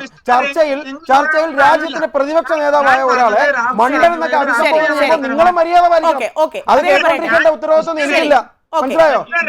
അല്ലല്ല, അതൊക്കെ ഭയപ്പെടുത്തലൊക്കെ കൈ വെച്ചിരുന്നാണ്. അല്ലല്ല, അങ്ങനെ മണ്ടൻ പൊട്ടൻ എന്നൊക്കെ വിളിക്കുമ്പോഴേ കേട്ടോണ്ടിരിക്കാൻ പറ്റില്ല. അത്ര തന്നെയാണ് കാര്യം. അത്ര മാന്യമായ ചർച്ചകളാണെങ്കിൽ മാന്യമായി സംസാരിക്കും. അത്ര അല്ലല്ല, നിങ്ങൾ നിലപാട് പറയൂ. നിങ്ങൾ രാഷ്ട്രീയം പറയൂ. വ്യക്തിപരമായ ആക്ഷേപങ്ങൾക്ക് പ്രതികരണം ഉണ്ടാവും. നമ്മുടെ ചർച്ച ആരോഗ്യകരമാക്കാമല്ലോ. അല്ല, മറ്റുള്ള പ്രതിപക്ഷ പാർട്ടികളെ അല്ലെങ്കിൽ പ്രതിപക്ഷ നേതാക്കന്മാരെ മണ്ടൻ പൊട്ടൻ എന്നൊക്കെ വിളിച്ച് നമ്മൾ അങ്ങനെ ആക്ഷേപിക്കേണ്ടതില്ലല്ലോ. രാഷ്ട്രീയപരമായ ആശയങ്ങൾ കൊണ്ടുള്ള ചർച്ച അത് മതി. അതിനപ്പുറത്തേക്ക് ഒരാളെ ആക്ഷേപിക്കുന്ന തരത്തിൽ ചർച്ച പോവേണ്ട എന്ന നിലപാടേ എനിക്കുള്ളൂ. ഓക്കെ, അങ്ങ് പറഞ്ഞു പൂർത്തിയാക്കൂ. ഞാൻ പൂർത്തിയാക്കണമെങ്കിൽ ഞാൻ സംസാരിക്കുന്നതിനിടയിൽ കയറരുത്. ഞാൻ പറഞ്ഞത് രാഷ്ട്രീയ മണ്ടത്തരം എന്നുള്ളത് ഒരാൾക്കെതിരെയുള്ള സാധനമല്ല. രാഷ്ട്രീയ മണ്ടത്തരം എന്നുള്ളത് എന്റെ നിലപാടാണ്. ബഹുമാനപ്പെട്ട പ്രതിപക്ഷ നേതാവ് പറഞ്ഞത് രാഷ്ട്രീയ മണ്ടത്തരമാണ്. അതിന് പ്രധാനപ്പെട്ട കാരണം സുപ്രീം കോടതി പോയല്ലോ. സുപ്രീം കോടതി അംഗീകരിച്ചോ? നിങ്ങളീ പറയുന്ന ബിംബത്വം സുപ്രീം കോടതി അംഗീകരിച്ചോ? സുപ്രീം കോടതിയിൽ കേസ് പോയല്ലോ, മുസ്ലിം ലീഗ് പോയല്ലോ, കേരളത്തിലെ സംസ്ഥാന സർക്കാർ പോയല്ലോ, അംഗീകരിച്ചോ? SIR സ്റ്റേ കൊടുത്തോ? SIR നടപടി സ്റ്റേ ചെയ്തോ? ബഹുമാനപ്പെട്ട ഇടതുപക്ഷത്തിന്റെ പ്രതിനിധി പറഞ്ഞല്ലോ 3 മാസക്കാലം കൊണ്ട് ആളുകളെല്ലാം മരിച്ചു വീഴാണെന്ന്. സ്റ്റേ കിട്ടിയോ? നിങ്ങളുടെ സർക്കാരല്ലേ നടപ്പാക്കുന്നത്? ഞങ്ങളാണോ നടപ്പാക്കുന്നത്? BJP ആണ് നടപ്പാക്കുന്നത് കേരളത്തിലെ SIR? ഇല്ലല്ലോ, ഇടതുപക്ഷത്തിന്റെ ഗവൺമെന്റ് അല്ലേ. നിങ്ങൾ നിർത്ത്. നിങ്ങൾ ഇടതുപക്ഷത്തിന്റെ ഗവൺമെന്റ് ആദ്യം പോയിട്ട് SIR നിർത്ത്. ഞങ്ങളുടെ നേരയിലേക്ക് കർണാടകത്തിൽ SIR ഇല്ലേ? നിങ്ങൾ എന്താ ധരിച്ചത്? നിങ്ങൾ പറയുന്നതല്ല, കേട്ടിരിക്കുന്ന മണ്ടന്മാരാണ് ഞങ്ങളെന്നാ. നിങ്ങൾ എന്തിന്റെ അടിസ്ഥാനത്തിലാണ് ഈ തരത്തിലുള്ള വാദങ്ങൾ പറയുന്നത്? പ്രൊഫസർ ജോർജ് പറയാണ് ബാക്കി 26 സംസ്ഥാനങ്ങളിലില്ല, 12 സംസ്ഥാനങ്ങൾ. പ്രൊഫസർ ജോർജ്, ഞാൻ ചോദിക്കട്ടെ, ഈ രാജ്യത്തെ എല്ലാ സംസ്ഥാനങ്ങളിലും SIR നടപ്പാക്കും? ഈ രാജ്യത്തെ എല്ലാ കേന്ദ്രഭരണ പ്രദേശങ്ങളിലും SIR നടപ്പാക്കും? ബഹുമാനപ്പെട്ട സുപ്രീം കോടതിയിൽ കേരള ഗവൺമെന്റ് പോയല്ലോ, എന്നുള്ള കാര്യത്തിൽ കിട്ടിയ സ്റ്റേ. എനിക്ക് കോൺഗ്രസിന്റെ പ്രതിനിധിയോട് പറയാനുള്ള എന്റെ സമയം നിങ്ങൾ കവർന്നെടുത്ത ആളാണ്. ഞാൻ പറഞ്ഞത് ബഹുമാനപ്പെട്ട പ്രതിപക്ഷ നേതാവ് രാഹുൽ ഗാന്ധി രാഷ്ട്രീയ മണ്ടത്തരമാണ് ഈ സഭയിൽ പറഞ്ഞതും പുറത്തു പറയുന്നതും. ആ രാഷ്ട്രീയ മണ്ടത്തരത്തിന് ഉത്തരം പറയാൻ ഞാൻ ആളല്ല എന്നവർ അത് സഭയിൽ പറഞ്ഞോളൂ. സഭയിൽ പറഞ്ഞ കാര്യത്തിൽ ഞങ്ങളും പൊതുജനം കേട്ടതാണ് സാർ. ഇത് കഴിയുമ്പോൾ ലൈവ് ഒന്നുകൂടെ എടുത്തിട്ട് നോക്കിയാൽ മതി. ആ ലൈവിൽ താങ്കൾ എന്താണ് പറഞ്ഞത് താങ്കൾക്ക് ബോധ്യപ്പെടും. എന്റെ തലയിലെ തലച്ചോറാണ്, ചാണകമല്ല. അത്രേ ഉള്ളൂ. ഇതിനൊക്കെ മറുപടി അത്രേ ഉള്ളൂ. ഞാൻ അതുകൊണ്ടാണ് ഇടതുപക്ഷത്തിന്റെ പ്രതിനിധിയോട് ഒരൊറ്റ കാര്യം കൂടെ പറഞ്ഞത്. തെറ്റിദ്ധരിപ്പിക്കാം സുഹൃത്തെ, എത്രത്തോളം തെറ്റിദ്ധരിപ്പിക്കാം? നിങ്ങൾ പറയാണ് ഇതൊക്കെ കേട്ടുകൊണ്ടിരിക്കുന്ന ആളുകളെല്ലാം മണ്ടന്മാരാണ് നിങ്ങൾ ധരിച്ചിരിക്കുന്നത്. ബീഹാറിൽ 6 കോടിയോളം ആളുകൾ SIR നടപ്പാക്കൽ പുറത്തായിപ്പോ നിങ്ങൾക്ക് എവിടെയാണ് ഈ ഡാറ്റ കിട്ടിയത്? അവിടുത്തെ ജനസംഖ്യ എത്രയാണ്? നിങ്ങളെ ഞാൻ ആങ്കറുടെ വാട്സപ്പിനകത്തേക്ക് ബീഹാറിൽ നടപ്പാക്കിയ ഡാറ്റ ഞാൻ അയച്ചിട്ടുണ്ട്. എന്താ ഡാറ്റ? 7,45,00,000 ആളുകൾ. ആ 7,45,00,000 ആളുകളിൽ ആദ്യം SIR നടപ്പാക്കിയ 65 ലക്ഷം ആളുകൾ ആ ലിസ്റ്റിൽ നിന്ന് പുറത്തായി. പിന്നീട് 3 ലക്ഷം ആളുകളെ കൂട്ടിച്ചേർത്തു. അതിനുശേഷം 21.5 ലക്ഷം ആളുകളെ കൂട്ടിച്ചേർത്തു. നിങ്ങൾ മിനിമം ഡാറ്റ നോക്കിയിട്ട് വേണ്ടേ ചർച്ചയ്ക്ക് വരാനായിട്ട്? ആങ്കറെങ്കിലും ഡാറ്റ നോക്കട്ടെ. SIR ഈ SIR എന്നുള്ള വിഷയം, ഞാനത് ഇന്നത്തെ തെരഞ്ഞെടുപ്പാണ് വിഷയം വെച്ചിട്ട് ഈ ചർച്ചയ്ക്ക് വന്നത്. നിങ്ങൾ SIR ആണ് നിങ്ങളുടെ ചർച്ചയെങ്കിൽ നിങ്ങൾ മിനിമം ഡാറ്റ നോക്കിയിട്ട് വേണ്ടേ ചർച്ചയ്ക്ക് വരാനായിട്ട്? മിനിമം ഡാറ്റ പോലും നോക്കാതെ RSSകാർ നടപ്പാക്കുന്നു. ഞാൻ കോൺഗ്രസിന്റെ പ്രതിനിധി വെല്ലുവിളിക്കുകയാണ്. നിങ്ങളുടെ കോൺഗ്രസ്സുകാരടക്കമുള്ള സംസ്ഥാനങ്ങൾ, നിങ്ങളുടെ കോൺഗ്രസ് ഭരിക്കുന്ന സംസ്ഥാനങ്ങളടക്കം ഈ SIR നടപ്പാക്കും. SIR എന്നുള്ളത് ഒരു പ്രോസസിന്റെ പേരാണ്. SIR എന്നുള്ളത് ഭരണഘടനാ നടപടിയല്ല.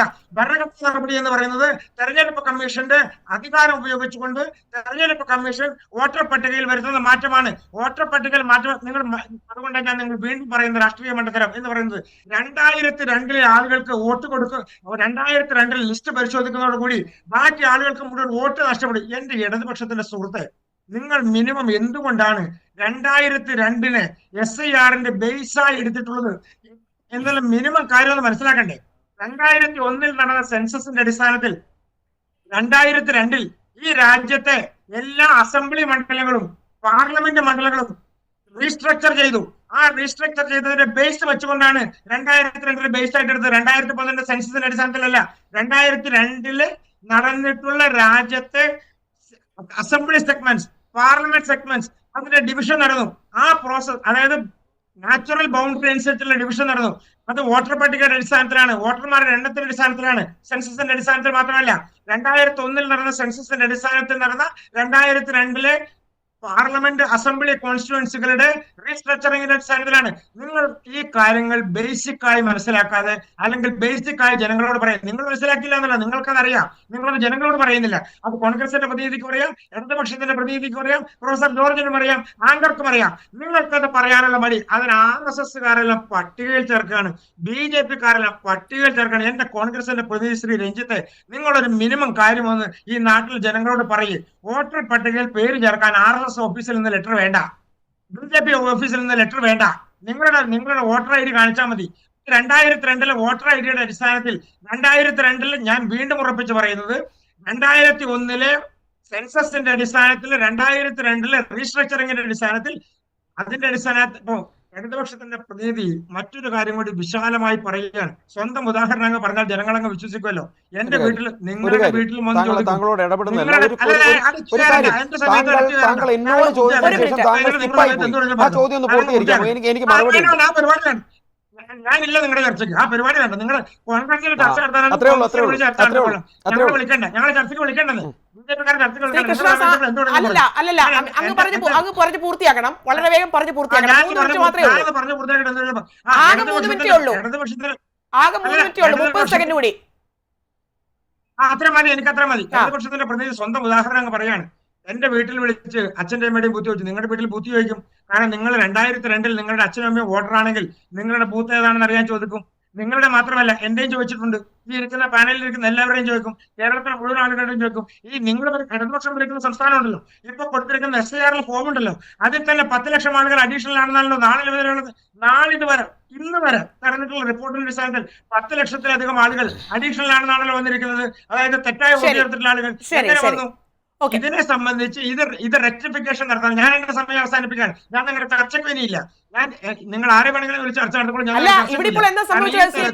നിങ്ങളല്ലേ ഇത്രയും നേരം സംസാരിച്ചിരുന്നേ? അല്ലല്ല, നിങ്ങളല്ലേ ഇത്രയും നേരം, ഞാൻ നിങ്ങൾക്ക് ഇത്രയും നേരം സമയം അനുവദിച്ചു. ഇവിടെയുള്ള മറ്റുള്ള ആളുകൾക്ക് ആർക്കും ഇത്രയും സമയം ഞാൻ അനുവദിച്ചില്ല. നിങ്ങൾക്ക് എന്തിനാണ് ഇത്ര അസഹിഷ്ണുത? എന്തിനാണ് ചോദ്യങ്ങൾ ചോദിക്കുമ്പോൾ നിങ്ങൾക്ക് എന്തിനാണ് അസഹിഷ്ണുത? നിങ്ങളുടെ ചർച്ചയ്ക്ക് വരില്ല എന്നൊക്കെ പറഞ്ഞ്, അല്ലല്ല, നിങ്ങളുടെ ചർച്ചയ്ക്ക് വരില്ല എന്ന് പറഞ്ഞ്, നിങ്ങളുടെ ചർച്ചയ്ക്ക് വരില്ല എന്ന് പറഞ്ഞു പോകാൻ മാത്രം എന്ത് കാര്യമാണ് ഇവിടെ ഉണ്ടായത്? അല്ല, ശ്രീ പി കൃഷ്ണദാസ്, ഞാൻ ഇത്രയും സമയം പാലിക്കാതെ അങ്ങയുടെ ചോദ്യത്തിൽ അങ്ങ് പറയുന്നതിൽ ഒന്നിലും ഇടപെടാതെ ഞാൻ ഇരിക്കുകയായിരുന്നു. ഇവിടെ ഒന്നിലും ഇടപെടാതിരിക്കുകയായിരുന്നു. അല്ല, എന്തർത്ഥത്തിലാണ് ഇനിയൊരു ചർച്ചയ്ക്ക് അങ്ങ് വരില്ല എന്ന് പറഞ്ഞത്? കേട്ടില്ല. ആ കോൺഗ്രസിന്റെ പ്രതിനിധി എന്റെ ചർച്ചയിൽ കയറിയത് മുഴുവൻ നിങ്ങളുടെ മൗനാനുഭാവത്തോട് വിട്ടാണ്. നിങ്ങളത് വേണ്ടിയില്ലല്ലോ. അല്ല, അതുകൊണ്ടാണ് പറഞ്ഞത്. അദ്ദേഹത്തെ ഞാൻ പൂർണ്ണമായി നിയന്ത്രിച്ചു. അദ്ദേഹത്തെ ഞാൻ നിയന്ത്രിച്ചതിന്റെ പേരിലാണ് അദ്ദേഹം മിണ്ടാതിരുന്നത്. അങ്ങ് ഇതൊന്നും കാണുന്നില്ല, അങ്ങ് ഇതൊന്നും കാണുന്നില്ല. എന്റെ സമയമില്ല, അതുകൊണ്ട് ഞാൻ അങ്ങിൽ നിന്ന് പോവുകയാണ്. പ്രൊഫസർ AG ജോർജ്, ഇവിടെ ശ്രീ പി കൃഷ്ണദാസ് പറഞ്ഞതിന് മറുപടി. അഡ്വക്കേറ്റ് പി കൃഷ്ണദാസിന്റെ കയ്യില് ധാരാളം ഡേറ്റ ഉണ്ട് എന്ന് അദ്ദേഹം അവകാശപ്പെടുമ്പോൾ അദ്ദേഹത്തോട് ഞാൻ കേവലമായി ഒരു ചോദ്യം ചോദിക്കുന്നു. ബീഹാറിൽ SIR നടപ്പാക്കുന്നത് 2024 ഉണ്ടായിരുന്ന വോട്ടർമാരുടെ സംഖ്യയും 2024 നിങ്ങൾ തെരഞ്ഞെടുപ്പിന് മുമ്പ് നടത്തിയ SIR ശേഷമുണ്ടായ കണക്കെടുപ്പിൽ നിന്ന് എത്ര ആളുകളെ ബീഹാറിൽ നിന്ന് പുറത്താക്കി വോട്ടേഴ്സ് ലിസ്റ്റിൽ നിന്ന്? താങ്കൾക്ക് ആ ഡേറ്റ ഒന്ന് തരാമോ? ഇന്ന് വരെ പാർലമെന്റിൽ ഈ ചോദ്യം താങ്കള് പിന്നെ നമ്മൾ തമ്മിൽ പലവട്ടം ചർച്ചയിൽ ഇരുന്നിട്ടുള്ള ആളാണ്. അതുകൊണ്ട് എന്നെ താങ്കളെ ബുദ്ധിമുട്ടിക്കരുത്. താങ്കൾ എന്റെ പേരെടുത്ത് പറഞ്ഞതുകൊണ്ടാണ് ഞാൻ ചോദ്യം അങ്ങയിലേക്ക് തന്നെ ഫോക്കസ് ചെയ്യാൻ ശ്രമിക്കുന്നത്. ഇന്ന് വരെ ആ ചോദ്യത്തിന് ഉത്തരം കിട്ടിയിട്ടില്ല. ഈ നമ്പറുകളിൽ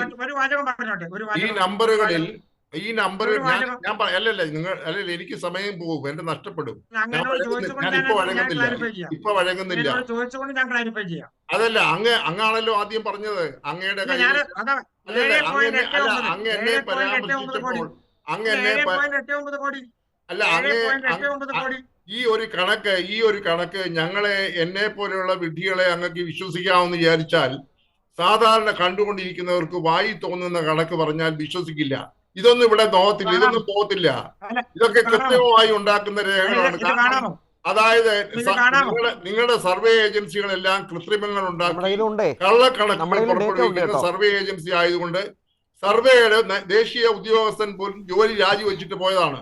നാഷണൽ സാമ്പിൾ സർവേ ഓർഗനൈസേഷന്റെ ദേശീയ അധ്യക്ഷൻ ഈ കള്ളക്കണക്ക് ഞങ്ങളെ കൊണ്ട് പറ്റില്ല എന്ന് പറഞ്ഞുകൊണ്ട് ഇറങ്ങിപ്പോയതാണ്. അതുകൊണ്ട് നിങ്ങളുടെ ഡേറ്റ എടുത്ത് പടം കാണിച്ച് പ്രസംഗിച്ചെന്ന് വിചാരിച്ചൊന്നും കള്ളം സത്യമാകത്തില്ല.